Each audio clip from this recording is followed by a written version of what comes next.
Bueno, muchísimas gracias. De mi parte, pues muy honrado y muy contento de poder estar acá esta mañana con ustedes, ¿verdad? Agradecer muchísimo pues a la Comisión Universitaria, ¿verdad? La invitación de poder hablar de una temática que me parece que es muy importante y que tiene que ver con la cultura general también de saber para qué funcionan los medicamentos, los psicofármacos, en qué pueden ayudarnos, en qué pueden ayudar a nuestros estudiantes.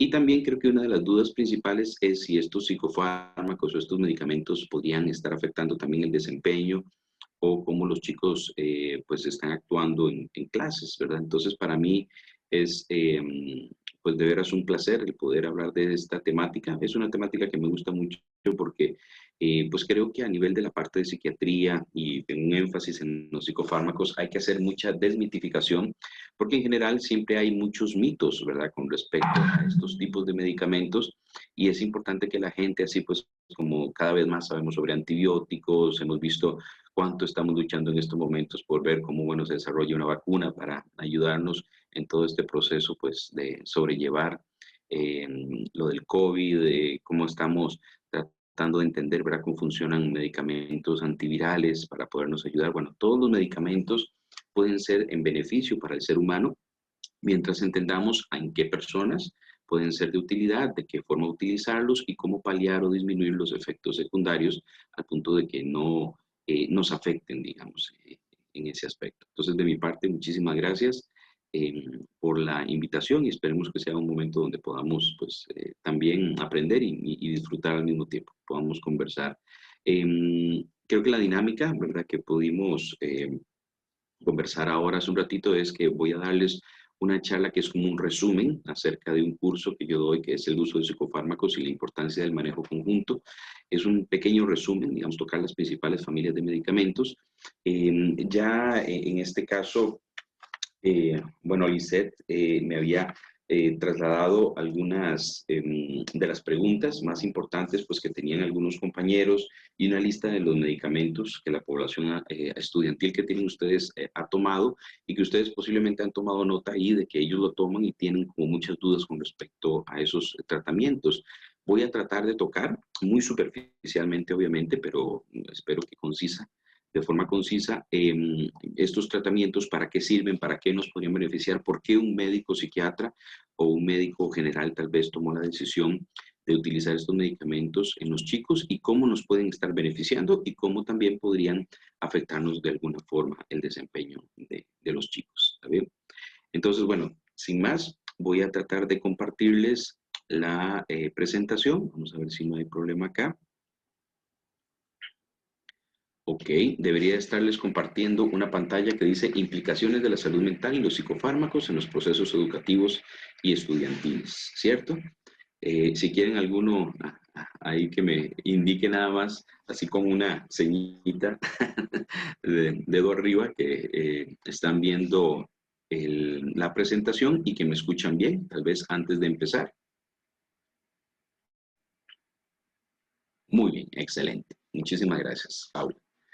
Bueno, tal vez antes de empezar, sí quisiera comentarles o para abrir un poquitito la discusión acerca de esta temática. Hace algún tiempo que estábamos en una entrevista sobre la parte de prevención de suicidio, pues que es un tema que la Asociación Costarricense de Estudio y Prevención de Suicidio y mi persona hemos estado tratando de motivar a la comunicación hace mucho tiempo. Me acuerdo que la persona que me estaba entrevistando me decía, doctor, y bueno, también tenemos otro tema que quisiéramos hablar, es del problema de que la gente esté utilizando tantos psicofármacos en estos momentos, ¿verdad? A nivel mundial. Entonces, fue interesante porque yo me quedé hablando con la entrevistadora y le dije, bueno, mira, ¿por qué un problema? ¿En qué sentido el uso de psicofármacos, verdad, es un problema?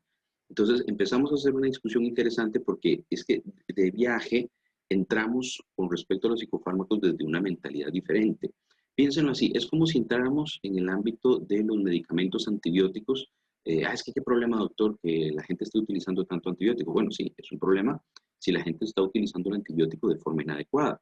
Pero en momentos o en procesos donde hay una infección bacteriana, pues los antibióticos es lo que nos tiene vivos en muchos sentidos, ¿cierto?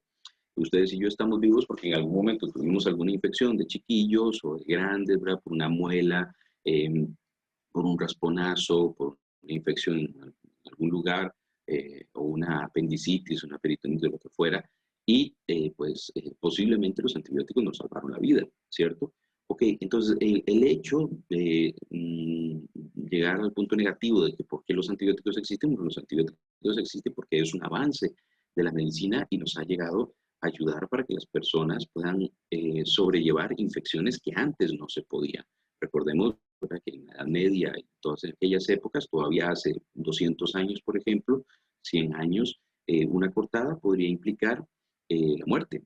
¿Okay? Porque si entra una bacteria, si el cuerpo no la podría sobrellevar, entonces pues nos moríamos. Ahora, el uso de antibióticos ha beneficiado muchísimo y nos permite llegar a los 80, 85, 90 años. ¿Okay? Entonces, en general, el uso de los antibióticos bien utilizado es muy positivo. Ahora, hablemos de los psicofármacos. Cuando decimos, es que, ¿qué problema? Porque muchas personas están utilizando psicofármacos. Bueno, pero la pregunta mía es, ¿y no será que la persona sí requiere el psicofármaco? ¿Estará utilizando el adecuado? ¿Estará utilizando la dosis adecuada? ¿Estará utilizando el psicofármaco adecuado para su trastorno médico, su trastorno psiquiátrico? ¿Okay? Entonces, ven, hay muchos aspectos que tenemos que discutir acerca de los psicofármacos para poder tener precisamente una visión acertada acerca de ellos. He visto muchos artículos, ustedes se meten en internet y van a ver, ¿verdad?, que hay todo, a veces está un movimiento antipsiquiatría, muy interesante, ¿verdad? Porque pues, bueno, no hay movimientos anti-medicina interna, no hay movimientos anti-reumatología, pero sí hay movimientos anti-psiquiatría, ¿verdad? ¿Por qué? Porque la psiquiatría se mete con un punto muy complejo, es la mente, ¿verdad? Y al igual que la psicología, nosotros trabajamos con procesos que no se ven, son procesos intangibles y son procesos que producen muchísima resistencia. ¿Ok? Entonces, lo que les quiero decir es que tal vez antes de una opinión, antes de hablar, ¿verdad? O simplemente dejarnos llevar por una visión, un pensamiento, pues tratemos de ampliar nuestra formación y pues esperemos que esta temática que vamos a ver hoy, pues nos dé un poquito de cultura general acerca de los psicofármacos y de los fármacos en general. Pues cuando damos el curso damos algunas charlas previas sobre en qué consisten los fármacos, por qué es que hay fármacos vía oral, eh, vía, digamos, aérea, vía inyectable, por qué es que necesitamos medicamentos que sean de depósito, por ejemplo, como los anticonceptivos. ¿Verdad? Todas estas cosas son aspectos a nivel médico que debemos saber, son de cultura general y para poder tener una adecuada impresión creo que es necesario tener en cuenta todo eso. Entonces esperemos que al final de la charla pues sepamos más sobre los psicofármacos, tengamos cuidados al utilizarlos adecuadamente, ¿verdad? Pero también se nos quite mucho el miedo y esta nebulosa que hay que lo produce precisamente el no saber. El curso del cual les estoy hablando es este curso de psicofármacos en psiquiatría y la importancia del manejo conjunto.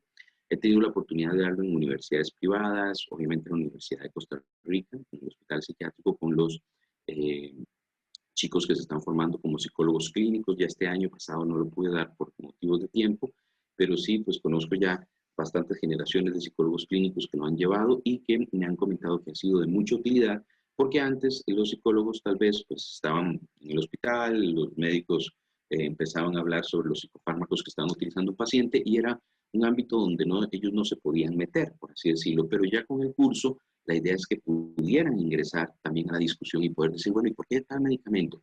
¿Y por qué no este otro? Porque es muy importante la comunicación, ejemplo, entre el psiquiatra y el psicólogo. ¿Por qué? Porque los dos estamos trabajando con la mente de la persona desde diferentes áreas, desde la terapia, algunos, ¿verdad? Y desde la parte farmacológica también, tratando de producir cambios que sean positivos o regulación del trastorno que esta persona padece y que le está afectando. ¿Bien? También he tenido la oportunidad de verla en el Colegio de Psicólogos. Ha sido una experiencia bonita, porque creo que a la mayoría de los psicólogos que lo han tomado, pues les ha servido. Y en muchas ocasiones seguimos en comunicación, ¿verdad? Y ellos me llaman, entonces, ¿qué tal paciente? ¿Está tomando esta medicación? ¿Qué piensa usted? Siempre les digo, no, con el psiquiatra, la idea es que tengan una buena comunicación en general, psicología y psiquiatría, y obviamente todas las demás ramas, enfermería, trabajo social, y en este caso, pues, si no me equivoco, la mayoría de ustedes trabajan como profesores o trabajan a nivel universitario, pues me alegra mucho pues, de poder dar también un pequeño esquema, ¿verdad?, sacado de este curso. ¿Okay? Entonces, como tenemos poquito tiempo, vamos a empezar. Hablemos sobre la definición, en este caso, de psicofarmacología. ¿Qué es la psicofarmacología? Es la rama de la farmacología que estudia los efectos de las sustancias químicas en el psiquismo anormal y en el psiquismo anormal. ¿Okay? El normal y anormal, o sea, el patológico. No se restringe solamente al estudio de las sustancias beneficiosas, sino que también, por ejemplo, en las sustancias que modifican de forma desfavorable o favorable. Por así decirlo, pensemos que la psicofarmacología indica cómo un medicamento puede beneficiar a nivel cerebral una persona que tiene un trastorno mental, pero también estudia cómo un medicamento o una sustancia, una droga, por así decirlo, no legal, piensen en la marihuana, la cocaína, el alcohol, mal utilizado, ¿verdad? Cómo puede afectarnos a nivel cerebral y llevarnos a situaciones de comportamiento diferente o alterado. ¿Okay? Entonces, eso estudia la psicofarmacología y, como lo comentamos ahora, la psiquiatría y la psicología investigan el fenómeno en el ser humano que genera a través de su aparato psíquico. ¿Okay? Y esto es muy importante porque estamos trabajando, veanlo ahí en la imagen, con el área más compleja del ser humano. No hay un área tan compleja como lo es el cerebro. ¿Okay? Importante porque la psiquiatría, a través del tiempo, esto no nos da tiempo como de elaborarlo mucho, pero es muy interesante porque se nutre en sí del conocimiento del psicoanálisis, o sea, de los conflictos intrapsíquicos, como se dio mucho Freud y todos los demás, ¿verdad? Investigadores acerca del fenómeno de la mente, de los procesos psíquicos, psicológicos que tenemos, pero también la psiquiatría se ha visto beneficiada del avance de la psicofarmacoterapia, que es la acción farmacológica o el efecto terapéutico que pueden tener los medicamentos para la regulación de ciertos trastornos. Pensemos, por ejemplo, que muchos pacientes con esquizofrenia seguirían siendo tratados en hospitales psiquiátricos sin salir, y piénsenlo, hace 100, 150 años encadenados, ¿verdad? De una u otra forma por la inmanejabilidad de su comportamiento, y que ahora, afortunadamente, la intención es con la medicación adecuada, con la terapia adecuada, con el apoyo de los familiares, estos pacientes pueden vivir en su casa, deben vivir en su comunidad, ya no en hospitales psiquiátricos. ¿Okay? Por eso ustedes han visto que la tendencia es hacia un cierre de la parte manicomial, ¿verdad? De lo que pensamos o vivenciamos, que eso lastimosamente ha atribuido mucha negatividad acerca de la psiquiatría, porque la imaginamos como se daba hace 100 años, 150 años, hace todavía 50 años, pero en los últimos 10, 20 años ha habido un cambio importante donde la psiquiatría tiene que ser comunitaria, donde el paciente debe vivir con su familia, en su comunidad, tener todos los aspectos positivos, ¿verdad?, de la convivencia y no vivir con otras personas enfermas en un lugar, ¿verdad?, inadecuado. ¿Okay? Entonces, esto es muy, muy importante tenerlo en cuenta. Y parte de lo que ha logrado eso son los medicamentos, porque hay trastornos como la esquizofrenia, trastorno esquizoafectivo, el trastorno bipolar, que el nivel de alteración, el nivel de comportamiento por la afectación mental es tan fuerte que no podríamos manejarlo solamente con la terapia hablada o otros tipos de terapias. Requieren ya una medicación, o sea, un fármaco que regule ciertos neurotransmisores y que eso beneficie al comportamiento del paciente y a llevar una vida lo más normal posible. Ahora, importante, los psicofármacos producen acciones sobre receptores sinápticos que no dependen precisamente de la farmacología clásica. ¿Qué significa eso? Pensemos en que nuestros cerebros tienen un montón de botoncitos que llamamos receptores y que los neurotransmisores, que son formas en que el cerebro se comunica de forma inicialmente eléctrica y posteriormente química, llegan a estos receptores tocando ciertos receptores y produciendo ciertos estímulos. ¿Okay? Así se comunica en general todo nuestro cuerpo, ¿verdad? Por eso nosotros damos un medicamento, por ejemplo, antibiótico, que va hacia los riñones. Entonces, para tratar una infección renal, damos un medicamento, por ejemplo, antibiótico, ahora con toda esta situación del COVID, que cuando ya hay una infección viral, pero que se convierte en una infección bacteriana a nivel de los pulmones, damos un antibiótico, va hacia los pulmones, regula esa infección y que verdaderamente pues beneficie. Okay. Entonces, todos estos receptores, estos botoncitos, yo mando tratamientos, llegan hacia ahí, o necesito un medicamento que me llegue a una infección de oído, una infección dental, entonces llega a ese punto y nos beneficia. Okay. Ahora, hay medicamentos, todos estos psicofármacos que los damos a nivel oral, o sea, la persona lo toma, pero tiene que llegar ¿dónde? A nuestro cerebro. Okay. Entonces hay una serie de receptores en nuestro cerebro que son afines a esos medicamentos y esos medicamentos producen cambios a nivel cerebral. ¿Sí? Ahora, esto es muy, muy importante porque Nunca trabajamos con un órgano tan complejo como lo es el cerebro. A veces decimos, el órgano más importante y el más complejo es el corazón. No, realmente es el cerebro, porque en el cerebro también tenemos otro aspecto. No solo estamos hablando de la parte física, estamos hablando de la parte mental, que es el constructo de un cerebro sano, produce una adecuada también aspectos de pensamientos y de dinámica psicológica, dinámica mental. Entonces, ¿qué significa esto? Por así decirlo, pensemos en una computadora, en el software y en el hardware. ¿Okay? Entonces, ahí tenemos la computadora, todos ustedes la tienen, ¿verdad? Toquen la computadora, un momentito, ok, si la podemos tocar, esto que estamos tocando es el hardware, la parte dura, ¿ok? Entonces, si se rompe una tecla, ustedes pueden contactar a alguien, ustedes mismos arreglarlo y ver si podemos poner la tecla. Ese es el hardware, la parte física, lo que estamos más adecuadamente o más acostumbrados a tratar a nivel físico. Por ejemplo, un cirujano abre, quita, vuelve a coser y listo, ¿ok? Pero, ¿qué pasa con el software? Para el software ustedes tienen que contratar una persona informática que sepa, bueno, cómo es que esta pantalla me da la señal y cómo es que esta imagen llega a mí. Okay, pensemos en que eso es una alegoría mayor a la parte mental. O sea, estamos trabajando con el software de la persona. Y el software se trabaja a través de lo que esta persona me dice y yo puedo entender acerca del mensaje, de lo que hay ahí adentro. Yo sé, mira, esto que me está diciendo tiene sentido, entonces uno piensa, esos procesos mentales están bien, pero cuando me dice las cosas de forma alterada y una serie de aspectos, uno puede en una historia clínica decir, hay algo que está pasando. Esta persona está deprimida, tiene un trastorno de ansiedad, tiene un trastorno esquizofrénico, tiene un trastorno bipolar por su comportamiento, por lo que me dice, por las señales que me da, tanto verbales como no verbales. ¿Okay? Entonces, cuando damos una medicación, quiero que vean esta imagen que está acá, estamos influidos por, cuando yo doy un medicamento, tal vez un antibiótico, yo sé para dónde va y sé que me va a ayudar ahí y la mayoría de las personas se regula bastante bien. Pero cuando yo doy un antidepresivo, puede que en unas personas me funcionen y en otras personas no.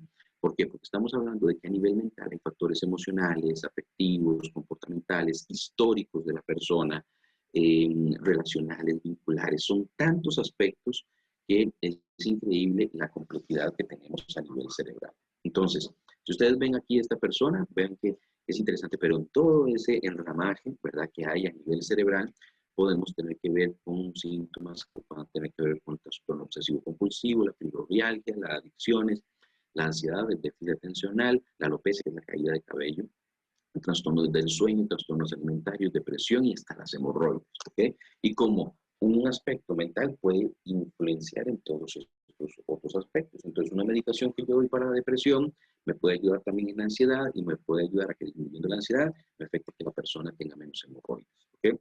Entonces, no sé si me explico, pero es tan complejo y tan vasto que nunca sabemos menos que cuando damos tratamientos de este tipo, porque a nivel mental es muchísima la complejidad.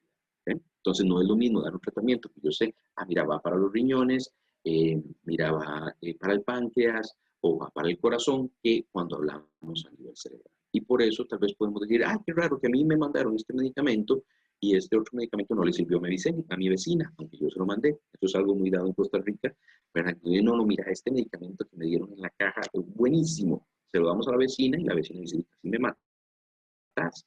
¿Por qué? Porque dime, durmió, pasé 3 días durmiendo, ¿cómo se te ocurre darme eso? Sí, doctor, porque un medicamento que le damos a una persona puede actuar diferente en otra persona. Entonces es muy importante no cambiar de medicamentos o no decir a una persona, mira, tómate esto que a mí me funcionó muy bien. ¿Okay? Y es muy importante la comunicación con el médico que envía el medicamento para prevenir efectos secundarios o que si hay algún efecto secundario se pueda modificar de la forma adecuada. Muy bien. Ahora, hablemos de los grupos o familias de medicamentos o de psicofármacos. ¿Okay? Entonces, vean, estamos acá y ustedes posiblemente estén en contacto, hayan tenido contacto con los dos primeros, con los antidepresivos y con los ansiolíticos o hipnóticos, ¿okay? Que son los más comunes. ¿Por qué? Porque la depresión y la ansiedad es lo más común que vemos los psiquiatras. ¿Okay? Es la inmensa cantidad de pacientes que vemos. Recordemos que también ha sido todo un proceso que la gente se deje ayudar por la parte de psiquiatría. Yo siempre cuento esto a modo de broma, ¿verdad? A modo de circunstancia, pues que nos pasó en algún momento que vino un paciente, ¿verdad? A mi consulta y me empezó a comentar, doctor, vea, yo sinceramente, yo no sé qué hago aquí, doctor, yo realmente jamás pensé caer tan bajo como para venir donde usted. ¿Verdad? Entonces, imagínense cómo se siente uno, ¿verdad? ¿Qué pasa? Ya cuando pudimos hablar, cuando pudimos conversar, vimos que lo que tenía era una depresión que venía afectando desde hace tiempo, ya el paciente salió más tranquilo y vio que no era tan terrible, ¿verdad? Pero imagínense la visión, ¿verdad? De que para llegar al psiquiatra tengo que estar totalmente malo, que ya me volví, vamos a poner una palabra fea que ya no se utiliza, pero es para entender todo esto, que ya me volví loco para tener que ir donde el psiquiatra. Y no es cierto, realmente la mayoría de los pacientes que nosotros atendemos son personas con depresión, con trastornos de ansiedad y todos los derivados que hay a partir de ahí. ¿Okay? Ahora, estos otros grupos de medicamentos, los eutimizantes, que son los estabilizadores del humor, vamos a ver que son los que se utilizan para el tratamiento del trastorno bipolar. Los antipsicóticos son los medicamentos que utilizamos para la psicosis, o sea, para las personas que se, entre comillas, vamos a ponerlo así, se salen de la realidad, pensemos en esquizofrenia y otros trastornos psicóticos, pero ya entendemos ahora que no solamente para eso se usa. Por eso ustedes lo van a ver, que varios de sus estudiantes están utilizando risperidona o que pueden estar utilizando lanzapina, que son antipsicóticos, y dicen, ay, qué raro, ¿será que este paciente está tan mal? ¿Verdad? Que está psicótico. No, puede ser que lo esté utilizando el médico para otras razones, y ahorita lo vamos a conversar. Y los estimulantes, y ahorita vamos a hablar porque sí, me tocaron entre los medicamentos, hablar sobre un poquito sobre la Ritalina o sobre medicamentos sobre déficit atencional. Entonces ya lo vamos a tocar.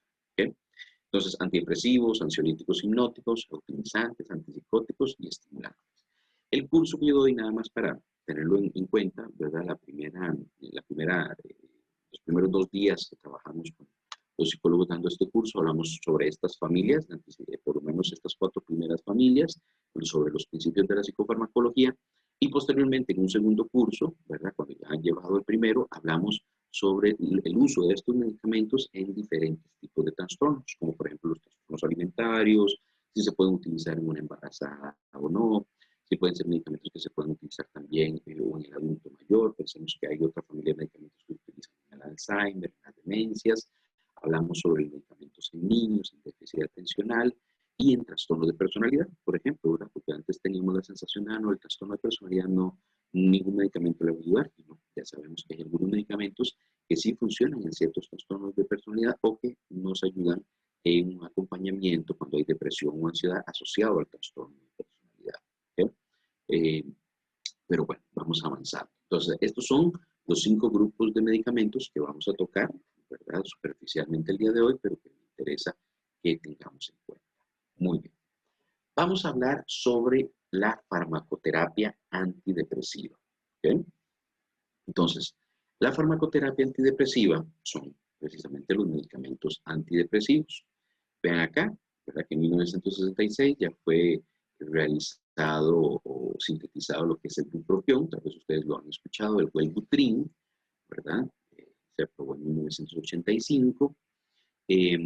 También los antidepresivos tricíclicos, los más viejitos, como tal vez ustedes hayan escuchado de la amitriptilina, la imipramina, la clorimipramina, que maneja, por ejemplo, la caja, son medicamentos ya más viejitos, de los 70, 60, 70, ¿okay? Se utilizaban mucho, posiblemente sus abuelitos o sus papás, ¿verdad?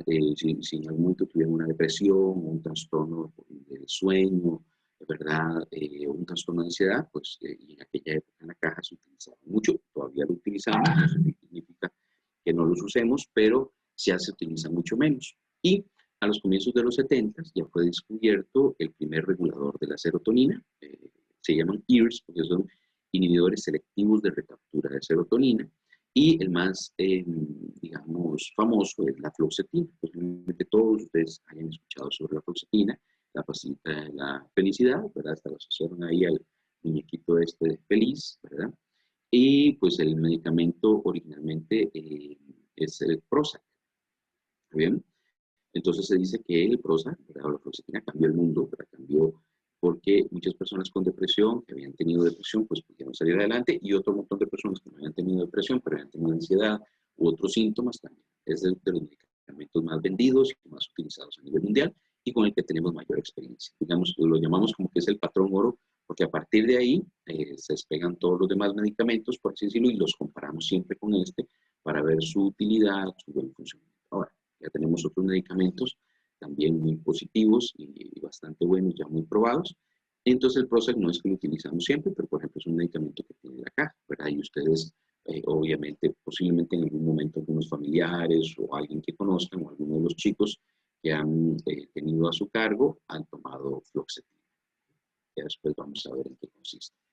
Ok, para esto sí tenemos que tener en cuenta un punto importante. La depresión tiene, yo siempre le comento así a mis pacientes, tiene un componente psicológico, posiblemente tenga un componente social, familiar, vincular, hay muchos aspectos relacionados con la depresión. Pero la depresión también tiene un alto componente biológico.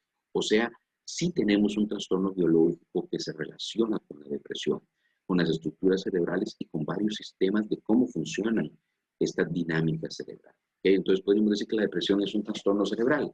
Sí, sí, del funcionamiento cerebral.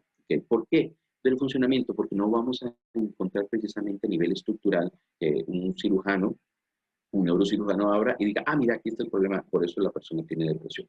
No precisamente va a ser así. O no le podemos hacer un escáner cerebral, un TAC o una resonancia magnética y decir, ah, mira, ahí está, con razón está deprimido. No, porque las situaciones con la depresión van a niveles tan moleculares, tan de neurotransmisores, tan de la intercomunicación neuronal, que no lo vemos precisamente en imágenes cerebrales, como si podemos ver digamos, un accidente vascular cerebral, como si podemos ver una lesión que una persona dio y uno ve varias estructuras afectadas.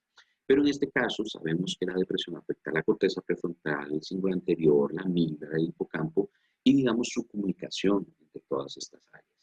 Pensémoslo así, tal vez para entenderlo, que cuando hay sí algunas imágenes dinámicas de cómo funciona el cerebro, ¿verdad? De cómo el cerebro maneja la glucosa, por así decirlo, y que se puede valorar cómo es la actividad cerebral, y ahí sí se ve afectación a nivel del hipocampo y de varias áreas cerebrales cuando una persona está muy deprimida. Ahora, todavía eso no lo podemos usar como diagnóstico, ¿verdad? Pero el diagnóstico que hacemos es a través de varias preguntas que se hace el paciente, uno dice, no, el paciente tiene los criterios para diagnóstico de depresión, y por eso tomamos una decisión si esa persona se puede tratar con psicoterapia o si ya hay una depresión de moderada a severa, normalmente asociamos los medicamentos, porque sabemos que va a ser una depresión donde no tenemos, o sea, tenemos que empezar a trabajar rápidamente y que ese cerebro vuelva a funcionar rápido, porque cuando el cerebro no funciona en este sentido, una depresión nos afecta en el área vincular, en el área familiar, en el área de nuestro trabajo, en el área de las relaciones, y fácilmente podemos tener una persona que con 6 meses de depresión, su vida verdaderamente está totalmente caótica y afectada en múltiples áreas. No podemos tener muchísimo tiempo para tratar a una persona con depresión, porque esto se nos cronifica y nos afecta en muchos sentidos. Entonces vean efectos de la depresión, de la dopamina, afectación en la noradrenalina, en la serotonina, y si se ha visto encogimiento, por ejemplo, de hipocampo, que tiene que ver con memoria, con nuestras varias áreas cerebrales, que son importantes y que también tienen que ver con la afectación cerebral. Hay depresiones que nos afectan también a nivel frontal y que nos afectan mucho en nuestros procesos de memoria, en nuestros efectos cognitivos, y hay medicamentos que ahora estamos dando para personas que uno sabe que son personas que requieren mucho la parte de estudio, la parte de trabajo, y que normalmente estos medicamentos nuevos mejoran esta parte funcional a nivel cognitivo, ¿ya? Entonces todos estos efectos de la depresión son importantes. Y vean, cuando hablamos de trastornos mentales, especialmente en la depresión y la ansiedad, tenemos 3 neurotransmisores que interactúan entre sí. Cada uno de ellos es muy importante, pero también interactúan entre ellos y definitivamente tienen que ver con una serie de síntomas. Por ejemplo, la serotonina, apetito, impulso, ansiedad, irritabilidad, pero esto también se comunica con la norepinefrina, que tiene que ver con energía, con interés, con vigilancia, con motivación. La dopamina tiene que ver con control, con motivación, etc. Entonces, tal vez para explicarles cómo es el proceso que hace un psiquiatra para tomar una decisión con respecto a un medicamento. Cuando uno ve un paciente, es referido por un psicólogo, uno ve el antecedente, el historial clínico, qué medicamentos, por ejemplo, han utilizado sus familiares, qué medicamentos han funcionado en sus familiares, qué tipo de trastorno tiene. Y vamos pensando a nivel cerebral qué neurotransmisores deben estar afectados, ¿ok? Y conforme uno va pensando en esto, uno normalmente dice, bueno, esta persona por ansiedad posiblemente tenga la serotonina y la norepinefrina muy afectada. Hay personas con depresiones muy fuertes, ¿verdad? Muy físicas, que dicen, doctor, es que yo me levanto y siento como que algo me cae encima en la mañana y paso así totalmente mal toda la mañana y la tarde, y en la noche me voy sintiendo mejor, ¿ok?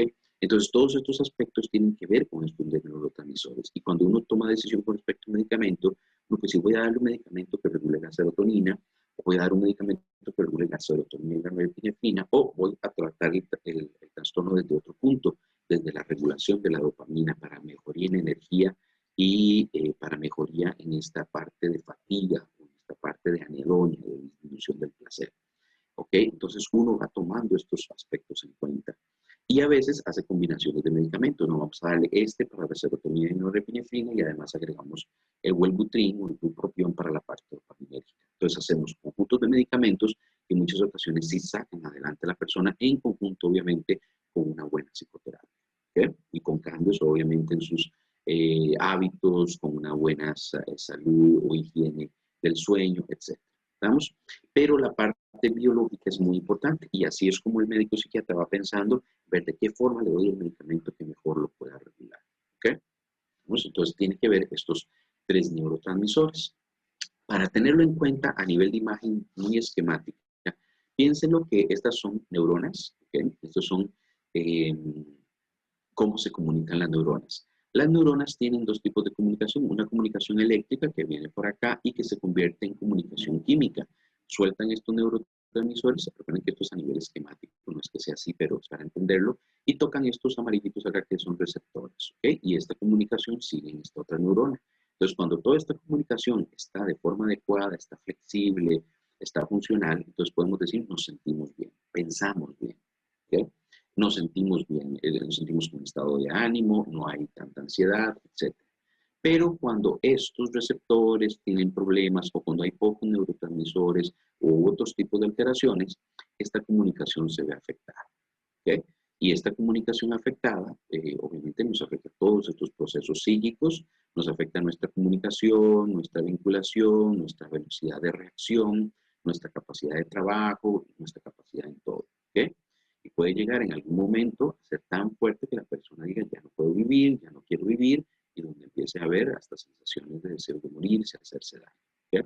Ahora, nuestra función como médicos es dar el tratamiento adecuado para que esto se vuelva a convertir en esto. O sea, donde haya una buena comunicación y donde esta comunicación sea fluida y verdaderamente volvemos a ver que se quitan los síntomas, que se disminuye, que la fatiga disminuye, que el paciente vuelve a su funcionalidad normal y el paciente entonces vuelve a tener como la opción de poder trabajar, de poder estudiar, de poder cuidar a sus hijos, de poder seguir adelante. ¿Okay? Entonces, esa es nuestra función. ¿Cómo esto lo convertimos? Obviamente uno esquemáticamente piensa, bueno, algo así está pasando a nivel cerebral y lo queremos volver a convertir en esto, que funcione otra vez. ¿Okay? Todavía a nivel de nuestra psiquiatría no tenemos lo que llamamos nosotros marcadores biológicos. ¿Qué significa esto? Por ejemplo, cuando ustedes tienen un problema con el azúcar en sangre, nosotros sacamos una gotita, bueno, un examen de sangre, se ve cuánto está la glicemia post, en ayunas, o sea, que no hayan comido, y uno puede decir, ah, bueno, tiene la glicemia en tanto, es un marcador biológico. Dice que hay un problema, pero hay que el organismo no está regulando bien el azúcar. Pero todavía no tenemos exámenes fidedignos de poder sacar una gotita de sangre y decir, ah, mira, tal persona tiene esquizofrenia, ah, mira, tal persona tiene depresión. Por lo menos no todavía fidedignos. A futuro, tal vez pueda ser muy fácil diagnosticar una depresión o diagnosticar cuando ya la persona ya no tiene una depresión, que le hayamos dado tratamiento o farmacoterapia o psicoterapia y que a los 6 meses podamos volver a hacer el examen y decir, mira, qué interesante. Ya las sustancias nos indican que ya no está deprimido. Todavía eso no lo podemos hacer en psiquiatría. ¿Okay? A futuro, tal vez más adelante, cada vez estamos aprendiendo más sobre los neurotransmisores, sobre los receptores de serotonina, sobre todo esto, y tal vez los podamos medir a futuro, pero todavía pues no hay nada seguro. ¿Okay? Ahora, ¿cuáles son los objetivos del tratamiento? Y esto no solamente para la depresión, sino para la ansiedad, para el trastorno bipolar, para la esquizofrenia, en general, para todos. Los objetivos cuando yo doy una medicación y hago un ensayo terapéutico, ¿qué es un ensayo terapéutico? Cuando yo doy un medicamento, a ustedes cuando les han dado un doctor un medicamento, así sea acetaminofén, ya sea ibuprofeno, así sea un antibiótico, así sea un medicamento para el asma, todo médico hace lo que llamamos un ensayo terapéutico, que es voy a darle el medicamento que para este diagnóstico es el más adecuado. O sea, la mayoría de las personas a nivel estadístico, en todas las guías clínicas Y en todos los estudios que se han hecho nos dicen, cuando una persona tiene un dolor de cabeza, yo le doy una acetaminofén y mejoran en tanto porcentaje. ¿Ok? Entonces, eso es un ensayo terapéutico. La idea es reducir o eliminar los signos y síntomas, restablecer el funcionamiento normal y minimizar el riesgo de recaídas. Piénselo cuando yo doy un antidepresivo, que mi intención es que la persona vuelva a la normalidad, a su funcionamiento normal y ojalá evitar las recaídas. Para esto yo requiero que el medicamento sea utilizado una X cantidad de tiempo. ¿Okay?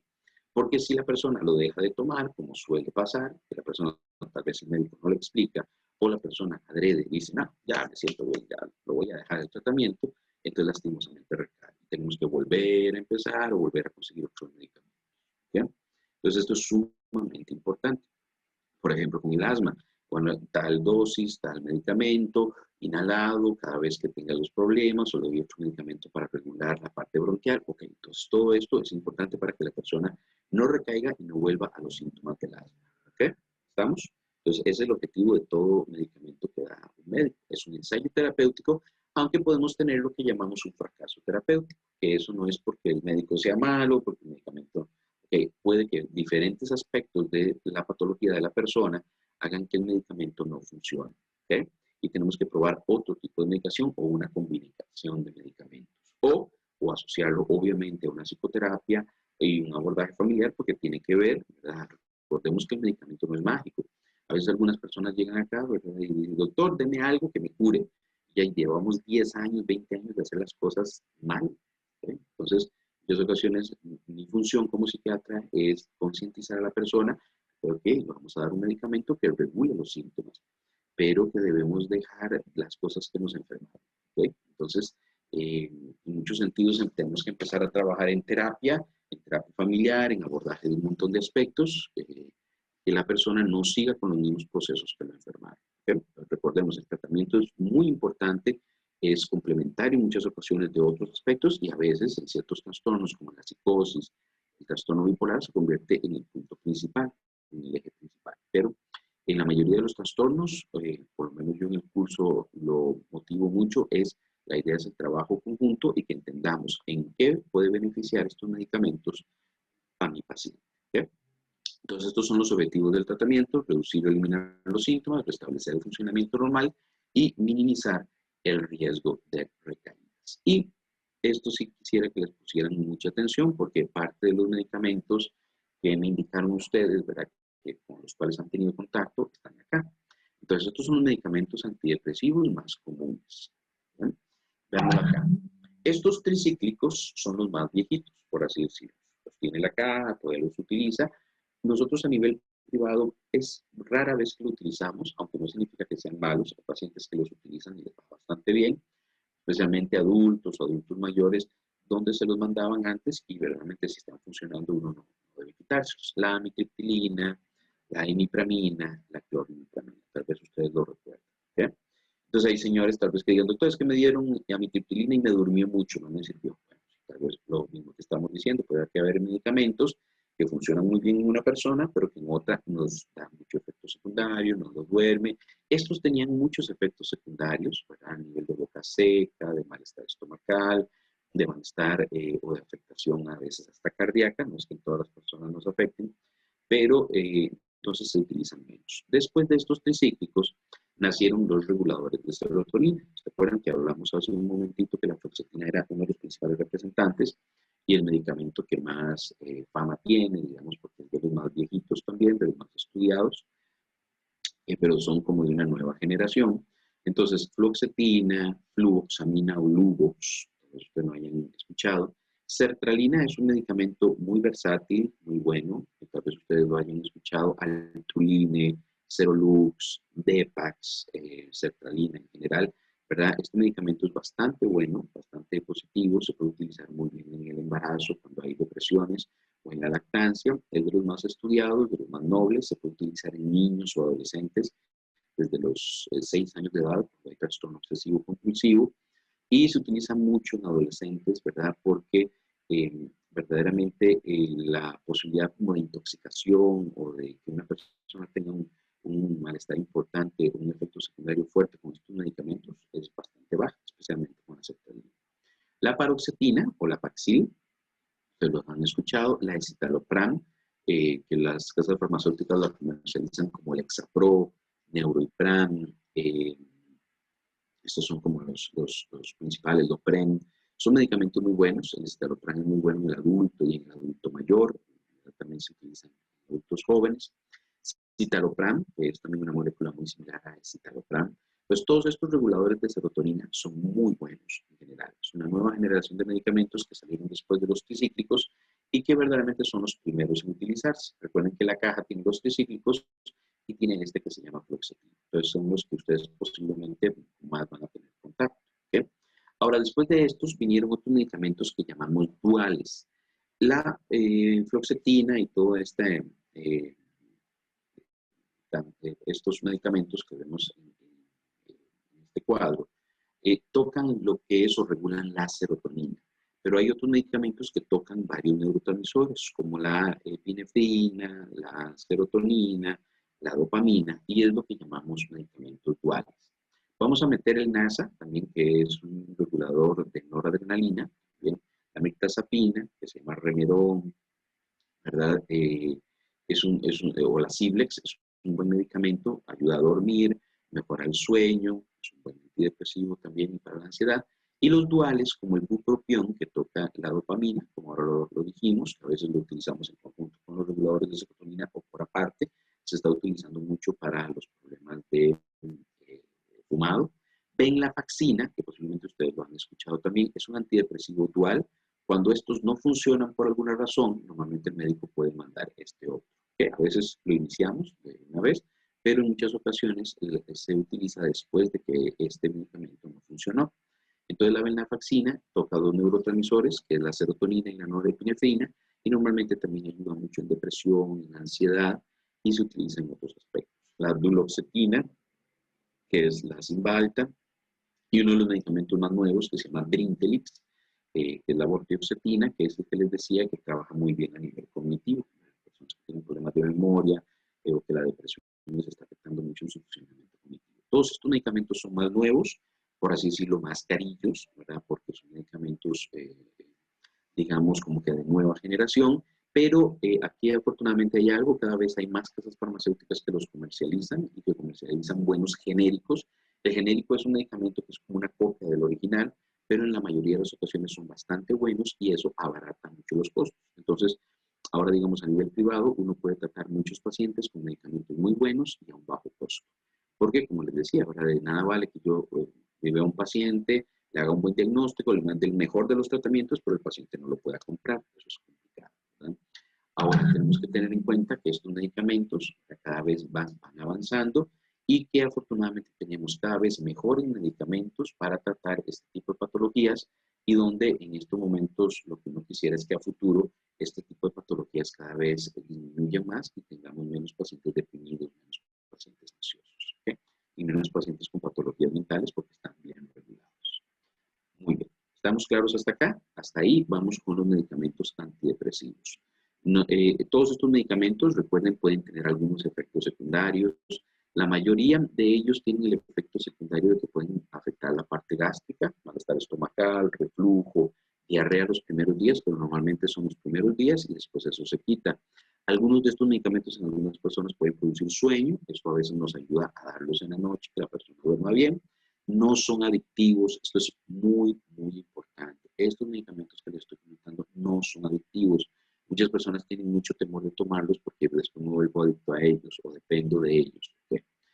Un punto importante que yo les digo a los pacientes con trastornos depresivos y ansiosos cuando se ven beneficiados por un medicamento, al rato me dicen, doctor, pues que yo no quiero depender de esto para estar bien. Yo no quiero, porque este no soy yo. Más bien, en muchas ocasiones les digo, este es usted sin la depresión.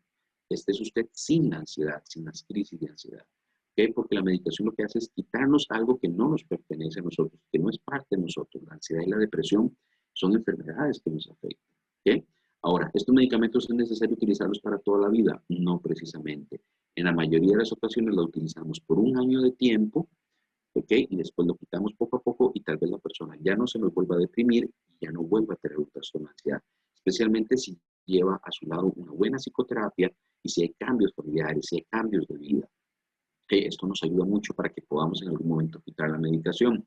Siempre algo que pasa, que es muy problemático, es que muchas personas disminuyen o quitan el medicamento antes de tiempo. Por esto, porque qué problema tener que estar tomando un medicamento psiquiátrico, me da mucha vergüenza por el precio, ¿verdad? Porque no quiero depender de nada.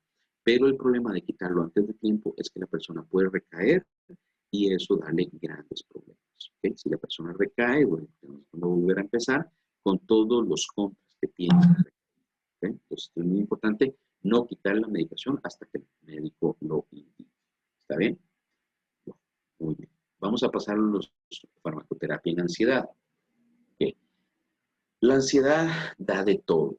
¿Okay? Y es el segundo mayor trastorno, digamos, la mayor frecuencia con la que recibimos pacientes es por ansiedad.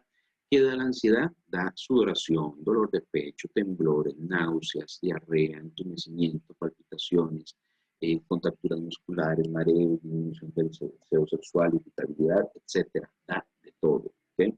Una persona con un trastorno de ansiedad puede tener múltiples síntomas, ¿verdad? Y ya fue donde el doctor, ya fue donde el reumatólogo porque le dolía todo, ya fue, ya le valoraron por las náuseas y el vértigo que tenía, y al final nos lo mandan a nosotros y dicen, ya vimos que no tiene nada, doctor, entre comillas, que tienes un trastorno de ansiedad terrible, ¿okay? Y eso no es no tener nada, es muy importante porque estos pacientes se sienten muy mal cuando dicen, usted no tiene nada. Claro que tiene algo, tiene una afectación cerebral que llamamos un trastorno de ansiedad, ¿okay? Pero la persona se siente muy culpabilizada en muchas ocasiones de decir que el médico le diga que no tiene nada. Entonces, recordemos esto aquí. La ansiedad es una respuesta emocional compleja, es una respuesta emocional normal, potencialmente adaptativa y fenomenológicamente pluridimensional en la que consiste en una percepción de amenaza con una activación biológica orientada a reaccionar a tal percepción. ¿Qué significa esto? Por ejemplo, esta señora va al supermercado y en el supermercado tiene un ataque de pánico porque tiene un trastorno de ansiedad y posteriormente no vuelve tranquila al supermercado porque tiene la sensación, el cerebro queda como con un sello de que la última vez que fui al supermercado me dio un ataque de pánico y la señora no vuelve más tranquila al supermercado. ¿Por qué? Porque siente que le puede volver a dar otro ataque de pánico. Porque el cerebro, por alguna razón, sensó que ahí podía ser peligroso. Una alegoría con la cual yo explico esto de los trastornos de ansiedad es que hay muchas personas, bueno, ustedes han visto los edificios que tienen sensores para incendios, ¿cierto? Que todos nosotros pensemos en que somos edificios, que tenemos ciertos sensores para incendios, pero hay veces que hay personas que tienen esos sensores de incendio sumamente reactivos, o sumamente sensibles. Entonces pensemos que nosotros estamos en un edificio, prendemos un fósforo, ¿verdad? Un encendedor, inmediatamente todo el edificio empieza y suelta el agua, ¿verdad? Como para apagar un incendio terrible. ¿Okay? Entonces más o menos eso es un trastorno de ansiedad, es una hipersensibilidad de estos sistemas de protección, el sistema de ansiedad es un sistema de protección biológicamente adaptativo, pero que lastimosamente reacciona a momentos inadecuados, en momentos inadecuados y ante estímulos inadecuados. A veces no hay ningún estímulo. La persona dice, no sé por qué me dio un ataque de ansiedad, pero el sistema se activó. Y cuando el sistema se activa, como en el edificio, suelta una serie de sustancias que son de protección, o sea, que nos hacen cambios en el organismo donde hay taquicardia, aumento de la potencia cardíaca, aumento sensaciones interesantes a nivel de piernas como para casi nos ayuda para poder salir corriendo, alteración en la visión, náuseas, vértigo, o sea, todo el sistema está listo para entrar en el sistema que llamamos lucha o huida. ¿Okay? El cuerpo está para matar o morir, ¿okay? Está listo en ese momento. Pero imagínense lo que es que nos dé eso en un examen de matemáticas, en un examen de cálculo, por ahí ustedes ven un chico que se levanta y sale corriendo. ¿Okay? Totalmente disfuncional, pero lo que tenía era un trastorno de ansiedad, un ataque de pánico, o en medio de una presentación, para que un chico tiene que dar una charla frente a los demás compañeros y que tiene un ataque de pánico. Me decía un muchachito que tuvimos que tratar, ¿verdad? Con medicación, con terapia. Dice, doctor, es que mis profesores no me entienden, pero lo que yo siento cuando me van a hacer un examen oral es que me van a matar. Esa es la sensación. Bueno, que ustedes lo están llevando a la guillotina, ¿ok? Esa es la sensación que tiene una persona con un ataque de pánico, que se va a morir. ¿Okay? Entonces, por eso es necesario darle el tratamiento adecuado para desensibilizar este sistema, regularlo y que también a través de la terapia, normalmente les ayuda mucho la parte cognitiva conductual y sus derivados, ¿verdad? Para poder manejar estos sentimientos y regularlos y saber y enseñar al cerebro que no va, el sistema no se va a apagar, o sea que no van a morir en el proceso. ¿Okay? Hay que entender el circuito del miedo. Está basado en muchos estudios que se han hecho en animales, ¿verdad? Y también ahora en neuroimagen funcional de los humanos. Y tenemos en cuenta un órgano que es muy importante, que es la amígdala, ¿verdad? Que está dentro del cerebro, un sistema muy interesante que genera respuesta al miedo. Este sistema es el que está hipersensible y que detecta cualquier tipo de situación y de forma inadecuada suelta toda una serie de señales para que la persona entre en el proceso de lucha-huida, ¿okay? En momentos totalmente inadecuados. Hablemos un poquitito de los tipos de trastornos de ansiedad. Trastorno de ansiedad generalizada, que es una persona con ansiedad persistente la mayoría de los días, la mayor parte del tiempo. Yo siempre hablo de que es esta señora, ¿verdad? Que le vamos a hacer una fiesta a los 50 años y a la tía Angustias, ¿verdad? Y entonces todos siempre decimos, ¿verdad? En forma de chiste, que todos tenemos una tía Angustias, pero piensen en la suya. Y entonces, o un tío Angustias, ¿verdad? Y entonces tenemos y le vamos a hacer la fiesta a los 50 años y el tío o la tía no disfruta todo el año porque piensa en la fiesta, ¿ok? Y toda la ansiedad. Entonces, cuando yo les comento este tipo de situaciones, sí, claro, mi tía tal, mi tía tal.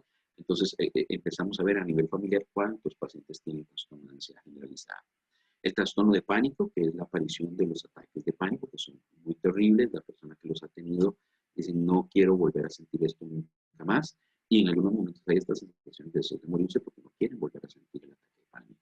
Trastorno de estrés postraumático, cuando hemos pasado una situación traumática, violencia, abuso, agresiones, esto queda como un sello a nivel cerebral y entonces cualquier olor o visión o situación que nos recuerde esto desata toda una serie de crisis, ¿verdad? Que en respuesta a lucha-huida, ¿verdad? Y eso se puede tratar con terapia y se puede tratar con meditación.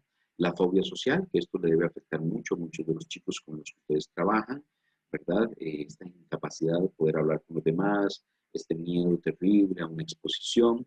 Fobias específicas, cuando ya lo que tenemos es casi que ataques de pánico cuando hay exposición a ratones, a una cucaracha o algo que nos da mucho temor.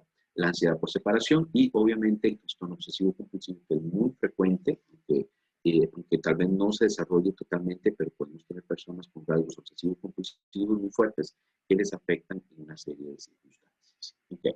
¿Cuáles tratamientos damos en trastornos de ansiedad? Bueno, los antidepresivos, ¿se acuerdan los reguladores de serotonina que vimos anteriormente? ¿Se acuerdan todos estos? Vamos a pasarlos aquí otra vez, nada más para recordarlos. La fluoxetina, la fluvoxamina, la sertralina, la paroxetina, el citalopram y el citalopram. Ustedes me dicen, pero esos no eran los de depresión. Claro, pero también al regular la serotonina a nivel cerebral también regulamos mucho la ansiedad. Son dos trastornos que vienen de la mano. En muchas ocasiones hablamos de trastornos mixtos, depresivos, ansiosos, o sea, tratamos las dos. Ahora, estos otros duales, también en la mayoría de ellos nos ayudan también para trastornos de ansiedad, especialmente la venlafaxina. Por eso ustedes van a ver algunos estudiantes de ustedes que tomaron fluoxetina, pero que no les funcionó muy bien, y el doctor se los cambió a venlafaxina, aunque el problema era más de ansiedad, ¿okay? Porque también la venlafaxina y todos los medicamentos ayudan en estos trastornos.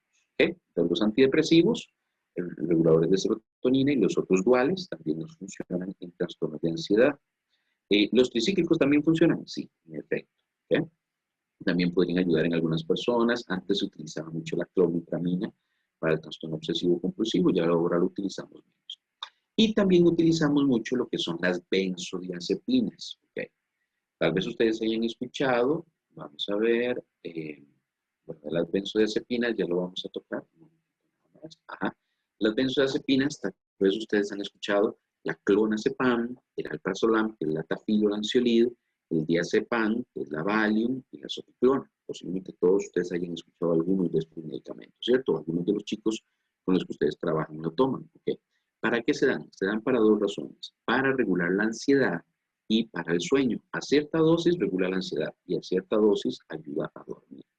Son medicamentos que se utilizan con más cuidado porque pueden ser adictivos si la persona no los utiliza bien y siempre bajo la digamos, supervisión de un médico, pero son muy útiles en trastornos de ansiedad. ¿Cómo los utilizamos en trastornos de ansiedad? Veamos acá. En trastornos de ansiedad normalmente, vean aquí, Cuando yo estoy con mis pacientes, trato de sacar el tiempo para explicarles. Vamos a utilizar dos tipos de medicamentos. Digamos que una persona está teniendo ataques de pánico. Entonces les digo, vamos a utilizar acá el medicamento, que puede ser la fluoxetina, la sertralina, la escitalopram, la Lexapro, que este es el verdadero medicamento. Pero vamos a necesitar un ayudante. El ayudante es la clonazepam, o la tafil, o la ansiolín. Entonces, este medicamento nos va a ayudar, pero no nos va a ayudar de inmediato. Recuerden que los antidepresivos y todos estos medicamentos los vamos a utilizar por un año, pero el medicamento no actúa de inmediato, sino que al iniciarlo, más o menos actúa al mes, mes y medio de estarlo tomando. Entonces, imagínense una persona que está teniendo ataques de pánico en su trabajo y decirle, mira, como en mes y medio te vas a seguir sintiendo mejor. La persona dice, no puedo, doctor, me van a despedir mañana porque yo me meto debajo del escritorio apegando gritos. Okay. Entonces, le damos la clonazepam en gotas o la ansiolid o la tafil para regular la ansiedad mientras este otro nos va haciendo efecto. ¿Okay? Entonces, la clonazepam y todos estos medicamentos, por eso ustedes posiblemente muchos de sus estudiantes puedan ver que le mandaron clonazepam, que le mandaron tafil. Ahora, ¿la idea es que lleguen dormidos a la clase? No. ¿Okay? Entonces, siempre hay que estar en comunicación con el médico, el psiquiatra, porque si lo están durmiendo mucho o le está dando efecto secundario, tiene que comentarlo para que el médico pueda ayudarle a regular, puede que tenga que regular la dosis o pueda cambiar el medicamento, ¿okay? Porque tal vez no es la intención mantenerlo ponchado, yo siempre le digo a mis pacientes, no es la intención mantenerte ponchado, pero hay momentos donde hay crisis de ansiedad, donde uno tiene que dar el medicamento 2 o 3 veces al día hasta que el regulador de serotonina nos vaya a ayudar. Muchas ocasiones estos pacientes son mal atendidos o mal tratados en los servicios de emergencia, en los servicios, porque a veces muchos médicos generales no saben manejar ansiedad y depresión, no fueron a sus clases de psiquiatría, por así decirlo. Entonces el abordaje del paciente psiquiátrico en muchas ocasiones es muy negativo, muy malo. ¿Okay? ¿Qué es lo que pasa con esto? Los médicos deben entender que pueden utilizar el regulador de serotonina más estos medicamentos, pero hay veces que les dan solo la benzodiazepina. Tomes esas gotas cada vez que se sienta ansioso y ya.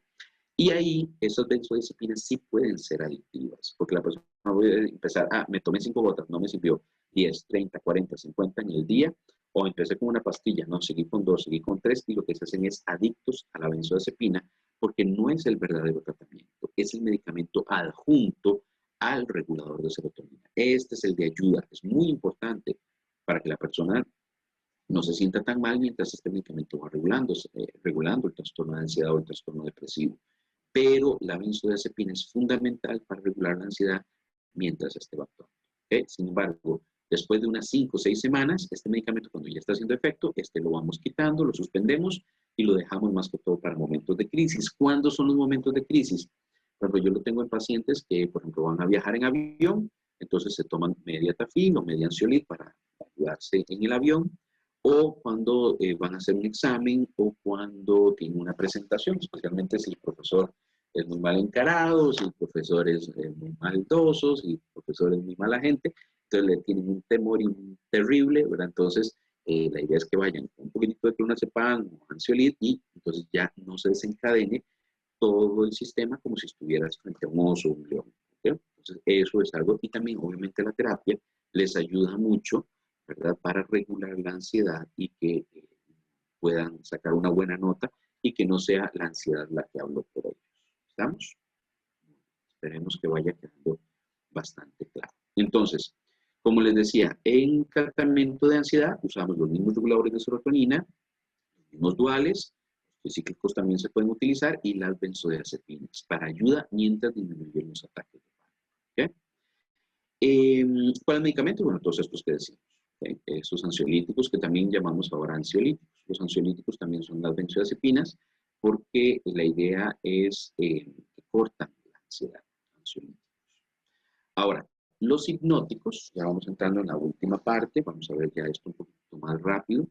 Los hipnóticos son medicamentos que nuestra función es ayudar a dormir. O sea, que la persona pueda dormir y utilizar los medicamentos para tratar de utilizar el patrón más adecuado de sueño. O sea, que la persona pueda dormir la cantidad de horas que necesita y que la persona al despertarse se sienta bien. O sea, sienta como que sí pudo dormir. Ahora, cuando hay trastornos del sueño, siempre hay que hacer una buena historia clínica y ver si es que la persona está deprimida, si hay trastornos de ansiedad de fondo, pues se tratan los trastornos de ansiedad y depresivos porque el insomnio es secundario a estos. También Debemos en algunos momentos ver si hay otros tipos de patología, como el trastorno bipolar, la esquizofrenia, u otros tipos de trastornos. Hay que tratarlos de fondo para poder ayudar, ¿verdad? En este caso, y benzodiazepinas podemos utilizarlas para ayudar con insomnio. Sin embargo, no es la idea que las personas se acostumbren demasiado tiempo a estos medicamentos. Lo ideal es que la persona pueda tener y hacer cambios en higiene del sueño o tratar su trastorno de fondo para que la persona pueda dormir sin ningún medicamento. Esa es nuestra meta. ¿Okay? Estas señoras que dicen, ay, doctor, yo tengo 10 años de tomar diazepam en la noche para dormir, eso no es lo que queremos, eso es un mal uso del medicamento. O ustedes me dicen, doctor, es que mi papá, mi mamá toma 20 gotas de clonazepam todos los días para dormir. Bueno, eso tampoco es lo que queremos. Claro, usted le llega a decir a la señora, vamos a quitar la diazepam y salen corriendo. ¿Okay? Por la puerta del consultorio. Tenemos que irle diciendo, señora, vamos a tratar de hacer una disminución poco a poco, vamos a tratar el trastorno de ansiedad, ojalá lleve terapia para poder trabajar todos los aspectos que le están afectando y ahí vamos disminuyendo poco a poco la benzodiazepina que tienen años de tomar. En algunos momentos lo podemos lograr la disminución y en otros momentos no, porque ya la persona se hizo adicta a las benzodiazepinas. Eso es un problema que tenemos muy serio. Ahora, los antihistamínicos. Posiblemente ustedes han escuchado el uso de la difenilamina, la clorfeniramina, la hidroxicina, cloretimetón, Benadryl, todos estos, ¿verdad? Todos estos medicamentos son antihistamínicos para la alergia, pero como efecto secundario dan un poquitito de sueño. Entonces la intención es damos al paciente para que la persona pueda dormir un poquitito mejor. Muchas ocasiones se descongestiona la nariz y me dice, doctor, me cayó súper bien porque además me descongestionó. Y la idea es inducir un poquitito el sueño. Es como cuando ustedes se toman un medicamento para la gripe y les da, han visto que les da sueño, entonces les beneficia porque los pone a descansar. Bueno, estos medicamentos nos ayudan en la noche para ayudar a dormir un poquitito y que la persona pueda descansar bien. Para algunos pacientes, especialmente los adolescentes o los niños, uno no quiere exponerlos a benzodiazepinas, entonces prefiere mejor estos medicamentos para ayudarles a descansar un tiempo y después los quita.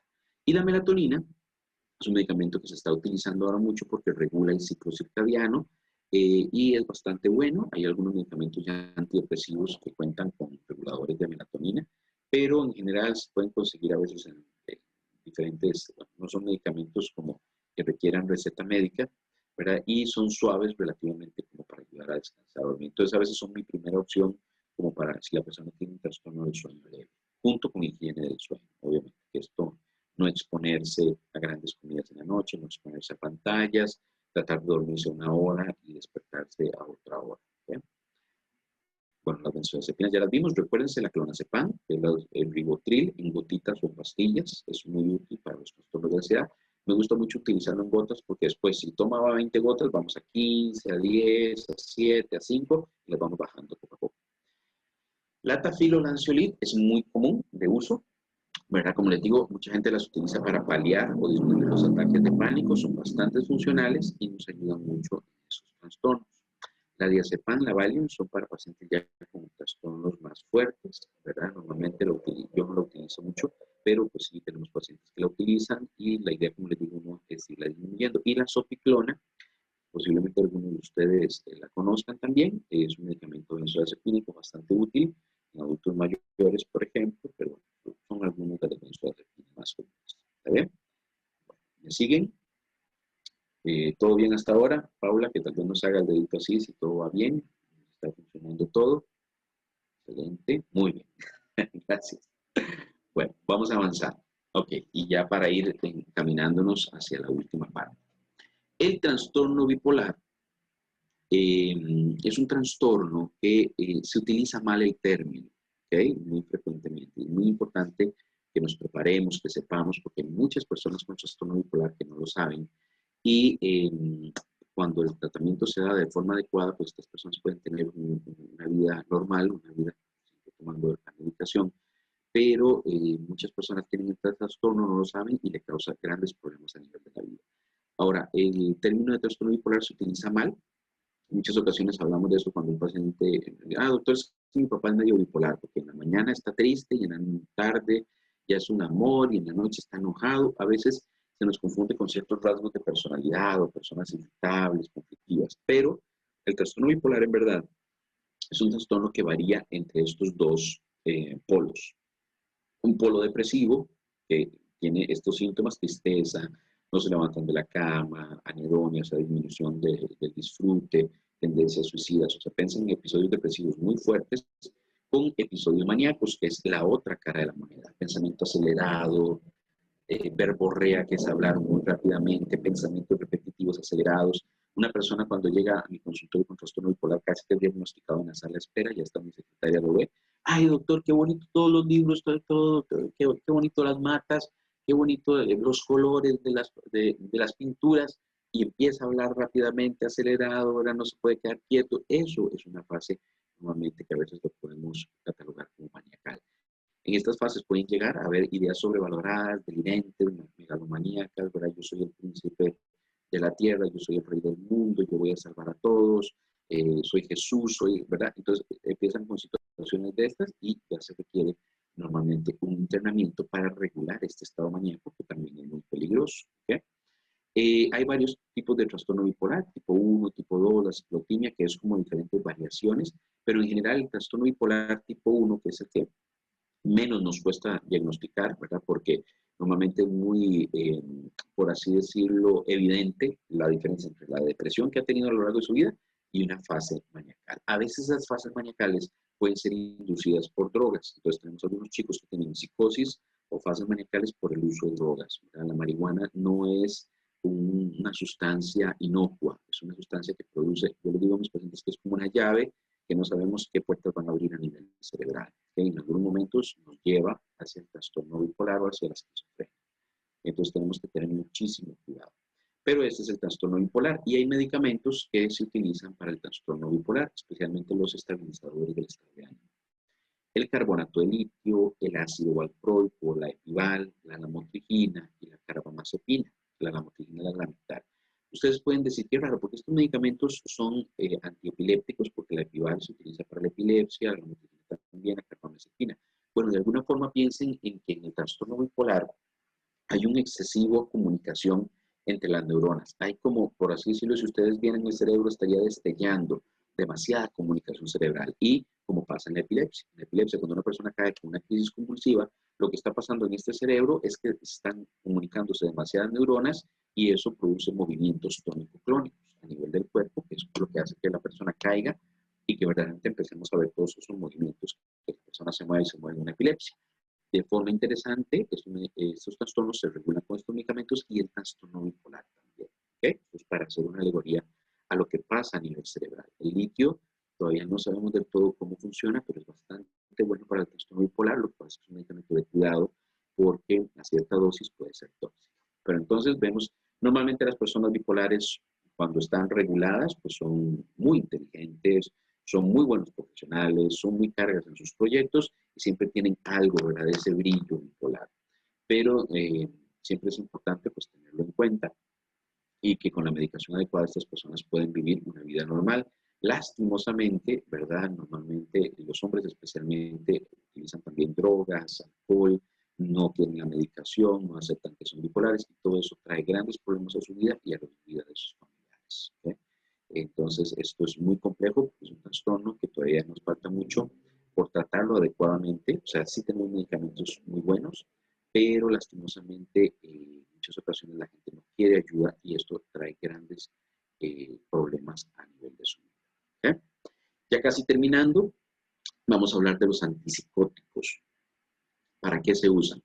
Los antipsicóticos son medicamentos que tratan la psicosis. La psicosis es cuando nuestro cerebro tiene diferentes funciones que de una u otra forma nos sacan de la realidad. Entonces, pensemos, tal vez cuando ustedes piensan en psicosis, está bien, pero uno piensa en personas alucinadas, o sea, que ven cosas, que escuchan cosas, o que tienen pensamientos paranoides, ¿verdad? Me están persiguiendo, me van a raptar los extraterrestres, vienen por mí, todo es un complot contra mí. Bueno, sí, realmente eso es la psicosis.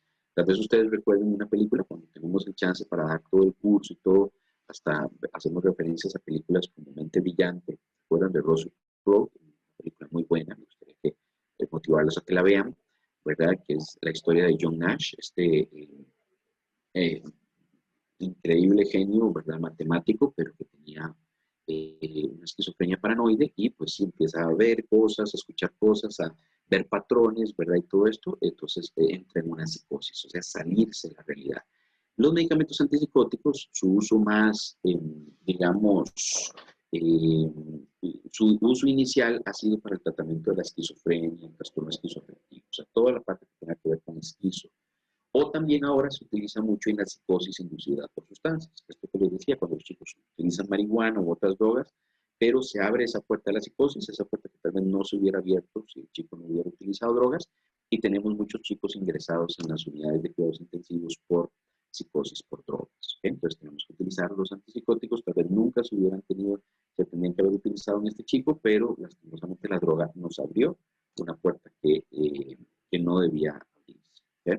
Entonces se regula estos trastornos psicóticos con los medicamentos antipsicóticos.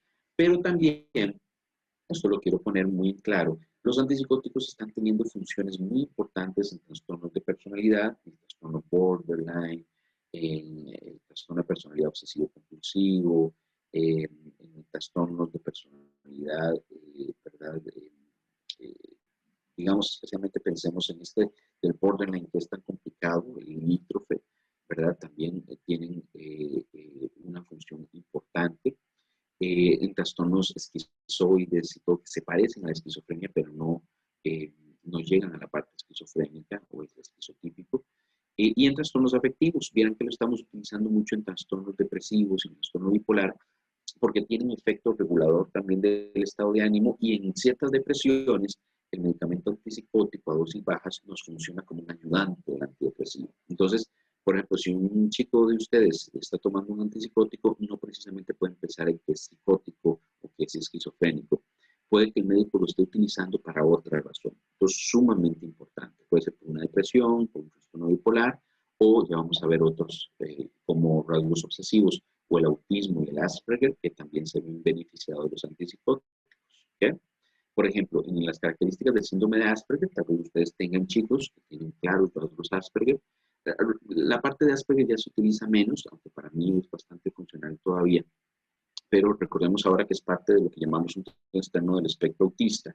El espectro autista es como una escala de grises, de un gris más oscuro a un gris más claro. Un gris más oscuro es tal vez el chico que ustedes visualizan como el autista clásico, ¿verdad? Que no se comunica, con movimientos estereotipados, ¿verdad? Que tiene muy poca posibilidad de comunicación, mucha disfuncionalidad, ¿verdad? Entonces, este es el chico con un trastorno autista más fuerte y una escala de grises que va a ser lo que llamábamos antes Asperger, que son chicos con algunas características o rasgos autistas relativamente leves. Muchos de ellos tienen falta de empatía, poca preocupación por los demás, perfeccionistas, falta de conocimiento sobre los límites, normas sociales, no les preocupan las emociones de los otros, dificultad para comprender su entorno, pueden apegarse a objetos o temas, sensibilidad a los detalles, memoria extraordinaria.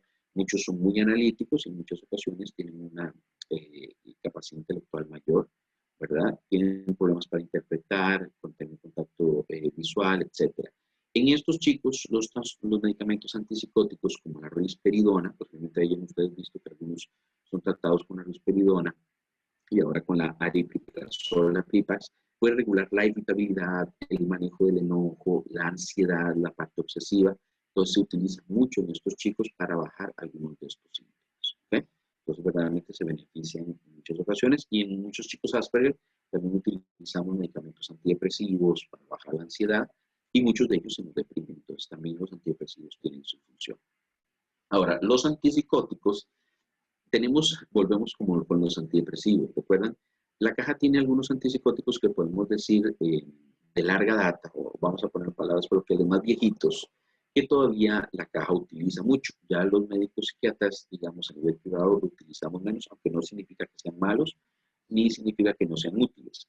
Pero, por ejemplo, todos estos que ustedes han visto, la clorpromacina, la levomepromacina, la tifloperacina, la perfenacina, todos estos medicamentos, el haloperidol, son medicamentos más viejitos que todavía se utilizan y que normalmente los utilizamos en la caja. No significa que sean malos, hay veces que yo utilizo algunos de estos medicamentos porque pueden darnos, hasta sus efectos secundarios pueden ser positivos, como por ejemplo algunos dan sueño, entonces nos regulan el sueño en la noche, entonces nos dan una función apropiada. Aquí hay algunos de los nuevos, pero bueno, ya los vamos a tocar por aparte. Todos los antipsicóticos más viejitos, ¿verdad? De estos son funcionales todavía, pero por eso ustedes tal vez lo pueden ver en algunos de sus alumnos. Y los antipsicóticos atípicos, estos que vimos son los antipsicóticos típicos. Típicos son los más viejitos. Los atípicos es porque funcionan diferente, no producen tanto efecto secundario, son muy buenos en su función.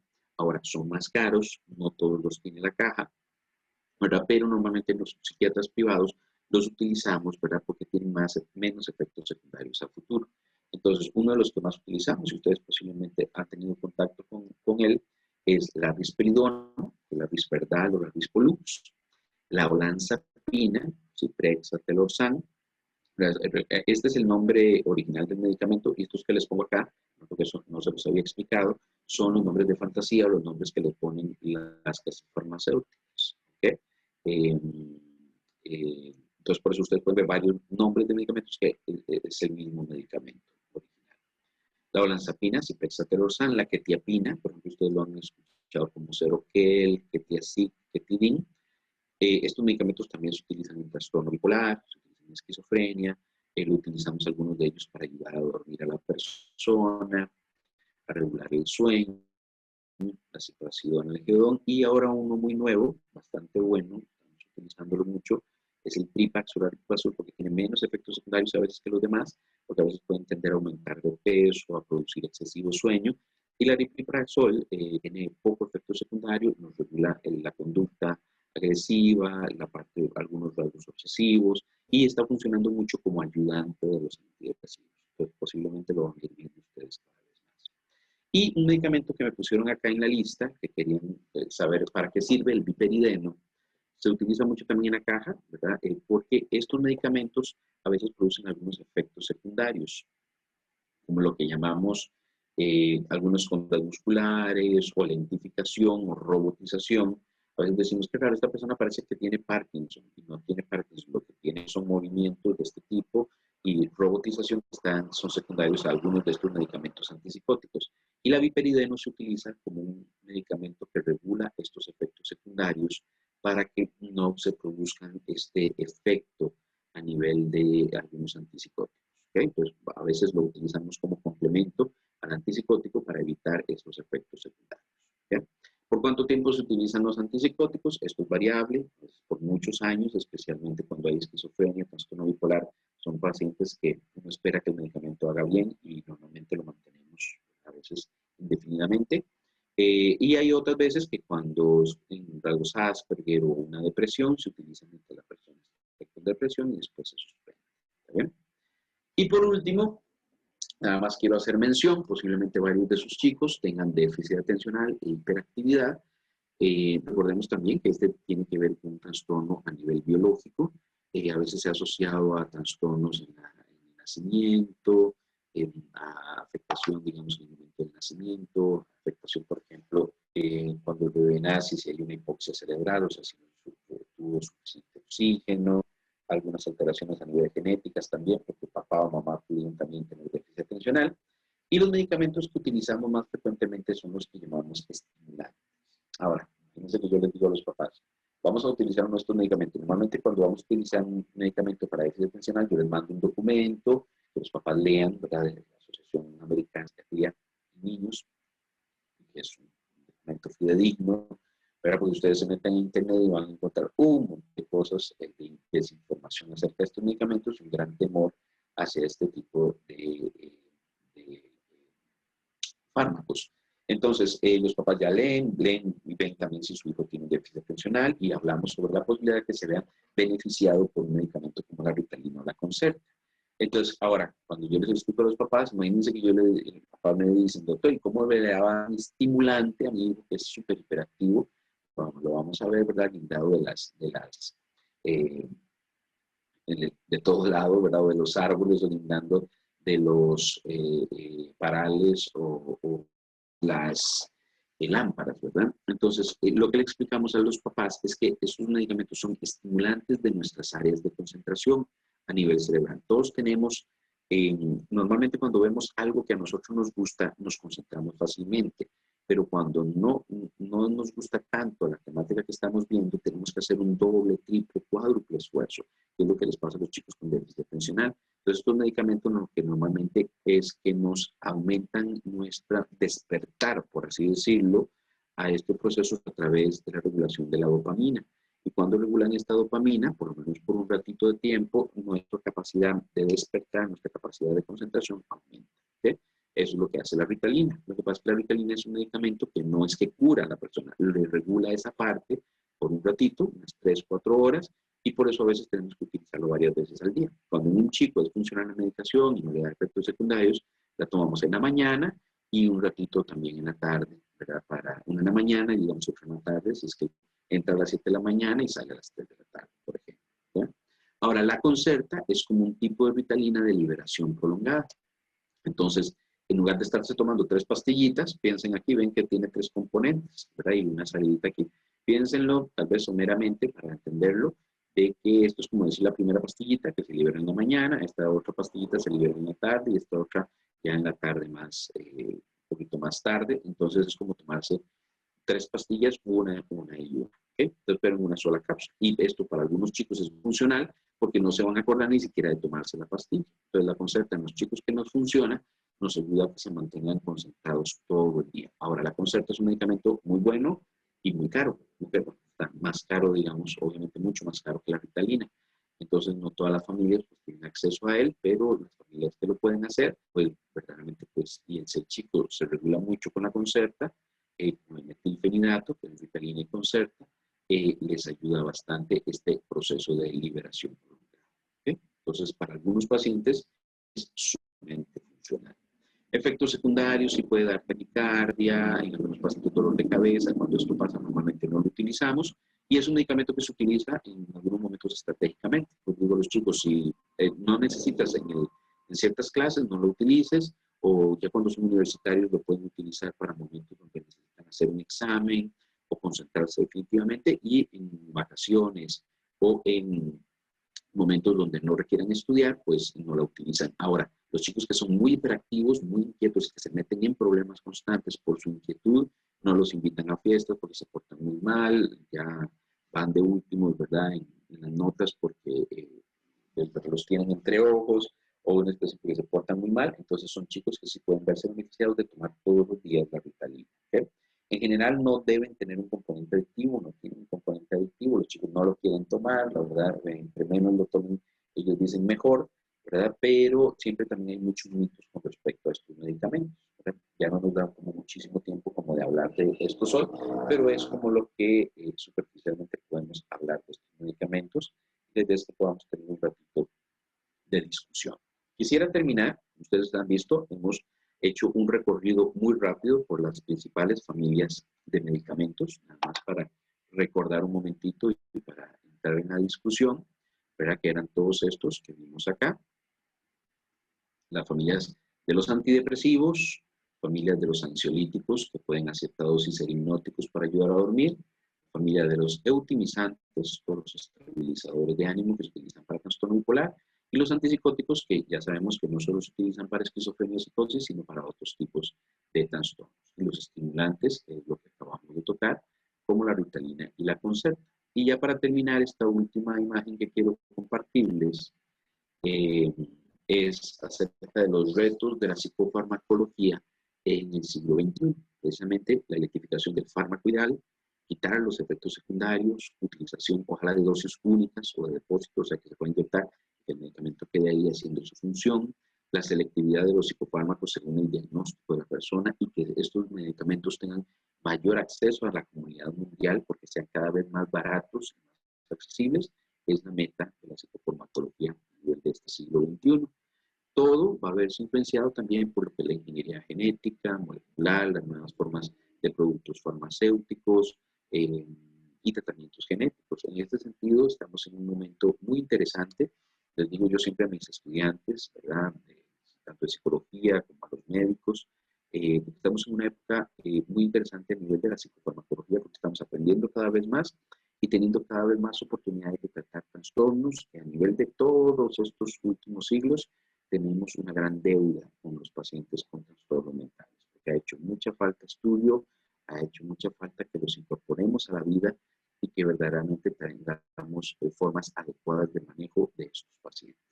Entonces, pues motivarlos a ustedes también a seguir aprendiendo, a que nos sigamos comunicando y que puedan apoyarse también, pues, desde este punto en lo que la psiquiatría sabe, en lo que la psiquiatría puede aportar a nivel de sus pacientes, de sus estudiantes, y pues que sigamos aprendiendo juntos, que es lo importante. Entonces, muchísimas gracias por su atención y daríamos un ratito para que podamos conversar y pues tener un ratito en el que podamos hablar sobre estos temas que tratamos de tocar. Muchísimas gracias. Muchas gracias. Tal vez agradecerle mucho al doctor, ¿verdad?, por la explicación que nos brindó. Por acá tenemos algunas preguntas. Por acá nos dicen qué tipos de fármacos se utilizan, ¿verdad?, más frecuentemente, que eso es un poco lo que vimos en la exposición, pero al respecto querían saber también qué sería lo más grave o los signos característicos que podrían presentar los estudiantes y que requieren una referencia al psiquiatra. Ok. Vean, los aspectos que estamos viendo cuando están afectando la vida de los chicos, ¿verdad? Especialmente pensemos cuando hay algún tipo de riesgo. Recordemos que el problema con la depresión es que la depresión cuando llega a un nivel de desesperación puede tocar o bordear la parte del riesgo suicida. Entonces es muy importante referir a los chicos a tiempo. Entonces, si estamos viendo un chico que viene depresivo, viene afectado, viene con crisis de ansiedad y tenemos la oportunidad, yo les recomiendo siempre a los profesores que ustedes son canales muy importantes de comunicación, ¿verdad? Ustedes pueden hacer un clic con el chico al punto que el chico se abra, tal vez cosas que no le han dicho ni a los papás ni a los amigos, pero que un profesor de confianza sí puede hacerlo. Y si vemos que un chico está bordeando esa parte, ¿verdad?, llegando a sintomatología depresiva o ansiosa y que ya le está afectando su vida, no dudemos en recomendarle, por ejemplo, inicialmente un apoyo psicoterapéutico, psicológico, y ya que el psicólogo, ojalá que también sea una persona que visualice y valore, bueno, este chico también se vería beneficiado si es necesario de la atención psiquiátrica o abordaje farmacológico. En ese sentido, tenemos que actuar, bueno, parte de lo que hacemos en la Asociación de Prevención de Suicidio es motivar a que todos trabajemos en una cultura de prevención, ¿verdad?, desde nuestra parte, desde profesores, médicos, eh, enfermeros, desde nuestra posición donde estemos o padres de familia, hagamos una red y detectemos estos casos a tiempo y los refiramos a tiempo. Entonces, cuando empecemos a ver síntomas depresivos, ansiosos o que la vida del chico se está afectando, no dudemos en referirlo y inicialmente posiblemente un apoyo psicológico sea lo más adecuado. Muchas gracias. También tenemos bueno, conocimiento, ¿verdad?, de que algunos estudiantes que tienen algunas condiciones emocionales presentan, digamos, el uso de drogas de manera recreacional, ¿verdad?, entre comillas. Por ejemplo, alcohol, marihuana, éxtasis. Entonces, ¿cuál sería la interacción entre estos psicofármacos y el uso de estas drogas? Sí, eso es un problema, ¿verdad? Porque normalmente estos medicamentos no deberían, la recomendación total es no mezclarlos con drogas, ¿ok? Ahora, muchos problemas de adicciones, los médicos adictólogos empiezan a tratar con estos medicamentos, ¿verdad?, de forma controlada para ver si podemos disminuir la tendencia al uso de drogas. Por ejemplo, detrás del uso de drogas, en muchas ocasiones hay depresiones, hay trastornos de ansiedad. Muchos chicos utilizan la marihuana para tranquilizarse, ¿verdad? Lo que pasa es que cada vez van metiéndose más, ¿verdad?, en el mundo de las drogas y la misma marihuana, como les digo, ¿verdad?, es una llave que no sabemos qué va a abrir.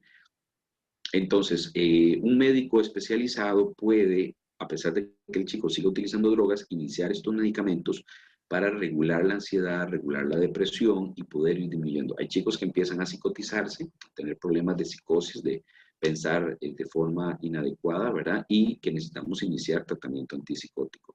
Pero obviamente lo que yo les digo a los papás y a los mismos chicos es que utilizar drogas utilizando estos medicamentos es como embarriar la cancha. Entonces ya uno no sabe si es que tuvo un efecto secundario por un medicamento o si verdaderamente el tipo de droga que está utilizando está abriendo puertas que, ¿verdad?, le están afectando.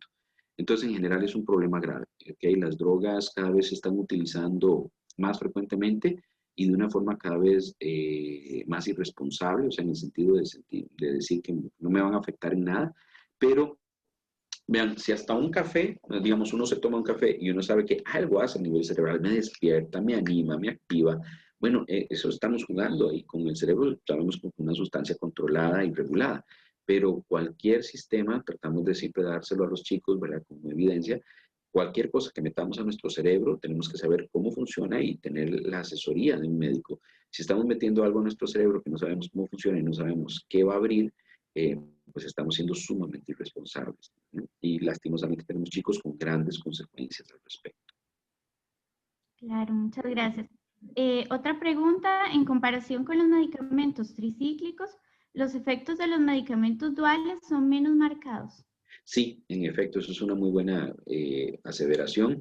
Los medicamentos, entre más nuevos sean, digamos, aunque hay que darles tiempo para la valoración científica, ¿verdad? Y todo, cuando un medicamento sale al mercado es porque ha tenido años de pruebas, ¿verdad? Primeramente en animales, posteriormente en ciertas, digamos, en personas, en voluntarios, posteriormente y entre más tiempo tenga un medicamento, más seguro es porque sus efectos secundarios ya han sido valorados. ¿Okay?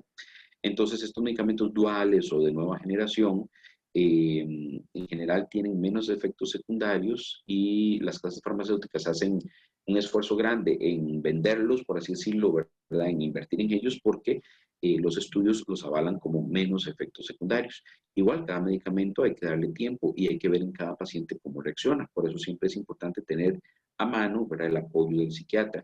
Esto es algo, bueno, algo importante. Vean, a veces nos indican, doctor, pero es que mis alumnos vienen y vienen o dormidos o afectados o les da algún efecto secundario. Recordemos que lastimosamente el problema que puede haber es que se les manda un medicamento y su cita programada, especialmente si es en la caja o a veces hasta a nivel privado, ¿verdad? Es en mucho tiempo, 2 meses, 3 meses, 4 meses, 6 meses. Entonces, ¿qué pasa con los efectos secundarios si no tienen la posibilidad de comunicarlo a su médico? Por eso, este tipo de atenciones, pues normalmente la mayoría de los pacientes deben tener alguna forma de comunicación con el médico para ver cómo les fue con el efecto secundario, ver si tienen que cambiar el medicamento, regular, aumentar. No es que el medicamento no le esté ayudando, puede que sí, pero puede que la dosis sea muy alta o que el tipo de medicamento no sea el más adecuado y que haya que hacer un cambio por otro. ¿Estamos? Entonces, estos son puntos a tomar en cuenta. Claro, y con respecto a esa misma línea, nos consultan también que desde su criterio profesional, los estudiantes que toman psicofármacos necesitarían adecuaciones para llevar su proceso educativo. Bueno, también es una muy buena pregunta. Obviamente que depende de cada caso, ¿ok? Porque, por ejemplo, si un chico tiene déficit atencional, está comprobado, está diagnosticado, está tomando tratamiento, eh, si nuestra función es que el chico llegue a lograr lo máximo que puede, pues tenemos que tomar en cuenta sus dificultades. ¿Verdad? Entonces, si tiene un déficit atencional, poderlo apoyar desde el lado de la universidad sería excelente. Yo en muchas ocasiones he mandado notas a las diferentes universidades. Un chico está teniendo crisis de pánico, que por favor nos entiendan, nos ayuden, ayuden al paciente a tranquilizarse y que pueda verdaderamente probar que sabe, ¿verdad? Teniendo en cuenta que tiene un trastorno de pánico, ¿verdad? Que tal vez toma medicación para regular la ansiedad. Más de una ocasión hemos mandado y en muchas ocasiones hemos tenido buenas respuestas, ¿verdad? De profesores muy comprensivos que entienden que el chico tiene un trastorno de fondo. ¿Estamos? Entonces, adecuaciones curriculares dependiendo del tipo de trastorno y de lo que necesite el paciente, ¿verdad? Él necesita el estudiante. Pero me parece que tomar en cuenta eso, bueno, y esta charla pues que hemos podido tener el día de hoy, va muy enfocada hacia eso, hacia comprender un poco de dónde viene esa necesidad que tiene ese paciente, ¿verdad? Si tuvo atención médica, si está tomando medicación, por qué será que tiene medicación. Creo que aquí lo que cabría es hablar con el chico, ¿verdad? Y que nos explique verdaderamente por qué es que está tomando la medicación y ver la realidad de cada caso. Correcto. También nos hacen un comentario, ¿verdad? Dice que una pregunta muy común de las personas en general es cuánto tiempo dura el cuerpo en asimilar un medicamento para que se puedan observar los efectos. Otra, ¿verdad? Es también que si el cuerpo se acostumbra, o sea, que si un medicamento podría dejar de ser efectivo. Por ejemplo, a veces se consume la misma dosis por más de 5 años porque en la caja indican que solamente se emite la receta, pero que no existe una valoración psiquiátrica. Sí, en muchas ocasiones podría pasar esto. Y sí, hay algunos medicamentos que tal vez el cuerpo va a asimilarlos diferente o con el tiempo que requieren un aumento de dosis. No precisamente esto implica que el medicamento sea adictivo, ¿verdad? Hay algunos medicamentos, como lo hablamos, por ejemplo, como las benzodiazepinas, que uno no quiere que el paciente la tome por mucho tiempo o si es necesario que la tome solo en momentos de crisis. Entonces esto hay que tomarlo en cuenta. Y hay medicamentos que con el tiempo o diferentes tipos de aspectos requieren, ¿verdad?, adecuación. Ahora, un punto muy importante que creo que ahí vi en el chat es que los medicamentos, ¿verdad?, y la psicoterapia van de la mano, ¿ok? Estamos en la mayoría de los casos. Entonces, volvemos al punto que les dije al inicio de la charla, ¿verdad? La medicación va a ser un apoyo muy importante en la mayoría, en muchos de los trastornos, pero siempre vamos a tener que trabajar con el paciente de hacer cambios que le eviten lo que verdaderamente lo enfermó. Pensemos en la depresión o en los trastornos de ansiedad. Ahora, en este sentido, yo pienso que tenemos que entender que también hay un trasfondo biológico en estos trastornos. Entonces, creo que tanto problema tiene la persona que dice, no, solamente la parte terapéutica sin la medicación, cuando en verdad se requiere, como decir en muchas ocasiones, no solo la medicación, sin la parte terapéutica, si en verdad se requiere. Tenemos que aprender a trabajar en conjunto esto y ver este tipo de trastornos desde su trasfondo médico, biológico y desde su trasfondo psicológico. En verdad, el beneficio para el paciente es mayor cuando se trabaja en conjunto. Claro, muchas gracias. Por acá también tenemos, me imagino que esta pregunta va más relacionada, ¿verdad? Porque a veces existen dificultades para acceder a un profesional en psiquiatría, ¿verdad? Ya que el Sí, claro. costo es elevado y no todos los estudiantes pues tienen acceso a él. A veces en la caja también no se tienen respuestas tan inmediatas, ¿verdad? Sí. Con respecto a la prontitud que se necesita esa atención. Pero si a nivel profesional usted sabe si existen asociaciones o clínicas, ¿verdad? Tal vez en las universidades que brindan como estos servicios para que las personas puedan accesar más fácilmente. Sí, vieras que aquí hay también un punto importante. En general, el médico debería, cualquier médico, sea este internista, médico general, médico familiar, debería de saber tratar especialmente los principales trastornos psiquiátricos como es la depresión y la ansiedad. ¿Ok? Entonces, esto es importante porque no se requiere precisamente un psiquiatra para el manejo de este tipo de trastornos, por lo menos la depresión y la ansiedad. Ya los demás, el déficit atencional, los demás que tocamos, el trastorno bipolar, la esquizofrenia o la psicosis, obviamente que sí, pero los principales que son los trastornos depresivos ansiosos deberían de poder ser manejados en las clínicas o en los EVAIS.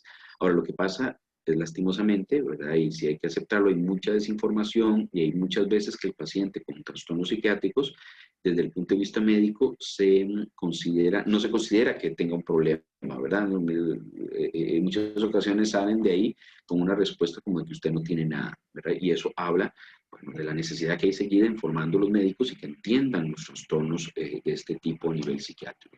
Entonces, pero tener en cuenta que no necesitamos precisamente un abordaje psiquiátrico. Lo ideal sería esto, pero el médico general o los médicos pueden atender este tipo de casos. Entonces, pues, más bien, afortunadamente, gracias a Dios, muchos pacientes son atendidos por médicos de forma adecuada y no requieren llegar a la atención psiquiátrica porque verdaderamente es tal vez inaccesible para muchas personas por el tiempo, digamos, a nivel de la caja y todo, pero muchos médicos tratan adecuadamente estos tipos de trastornos. Entonces, tenerlo en cuenta. Y lo que he visto, cada lugar es diferente y los chicos tienen diferentes necesidades. Tuve la oportunidad de trabajar un poquitito con los compañeros de la UCR de San Ramón, de la sede de Occidente, y fue muy interesante, ¿verdad?, ver cuán organizados estaban a nivel de la parte de atención o abordaje de chicos con algún tipo de riesgo suicida.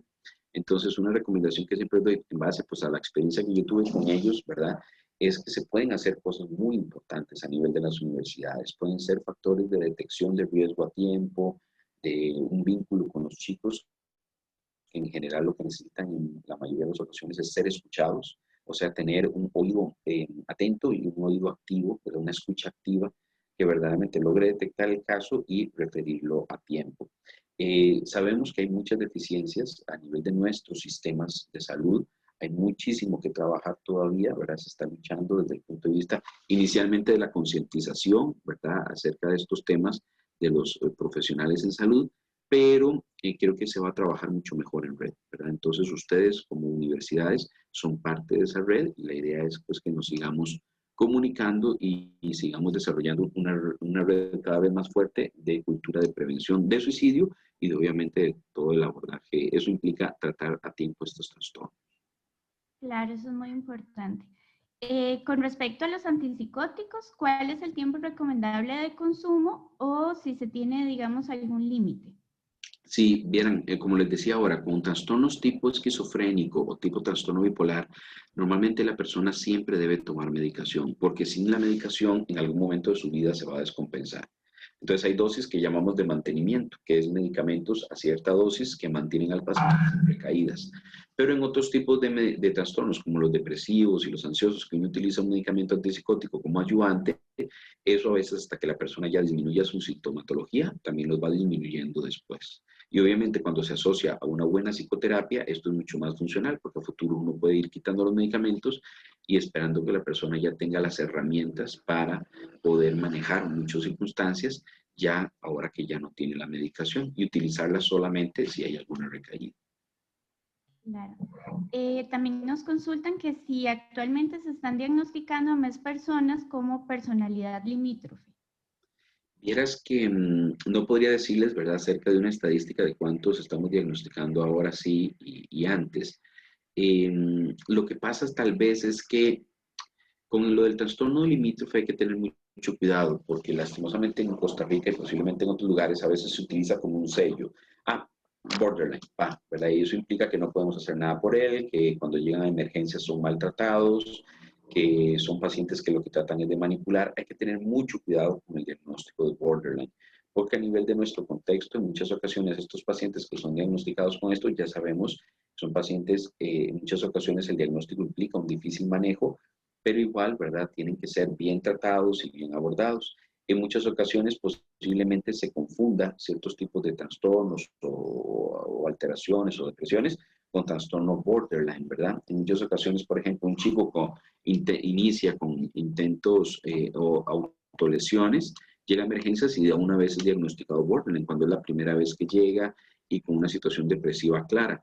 Entonces tenemos que tener cuidado con el diagnóstico, ¿verdad? Puede que se esté diagnosticando mucho, pero en muchas ocasiones no todos los pacientes tienen precisamente los criterios del trastorno de personalidad borderline. Entonces hay que tener cuidado con el diagnóstico y seguir avanzando en el tratamiento de estos casos, aunque tenga trastorno de personalidad borderline. Muchas gracias. Por acá nos preguntan también que si la risperidona aumenta el apetito, o más bien nos hacen el comentario, y que a veces Sí, las personas no desean tomarlo por esa situación. sí. También esto pasa con otros medicamentos, entonces, ¿qué se podría hacer en esos casos? Si vieran que eso es una posibilidad, la risperidona, la olanzapina, normalmente son medicamentos antipsicóticos que pueden aumentar el peso y aumentar el apetito. Entonces, totalmente de acuerdo de que hay algunas personas que prefieren no tomarlos o indican. Entonces, el médico siempre tiene que tener el cuidado, ¿verdad?, sobre la parte metabólica de la persona, por eso es importante el seguimiento.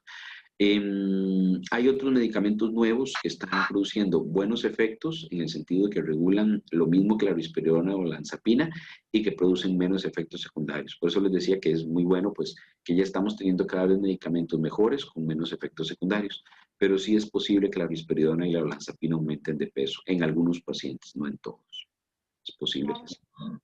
Tal vez acá para finalizar, que veo algunas otras preguntas, sería si se puede referir a la temática de género, ¿verdad? En el sentido de que si es más prevalente que existan los trastornos en hombres o mujeres y qué relación también podrían tener algunos medicamentos anticonceptivos, por ejemplo, en la sintomatología depresiva o ansiosa, que están más o menos Es relacionados. una pregunta muy interesante y nos da casi como para otra charla más, pero tal vez hacer una acotación pequeña.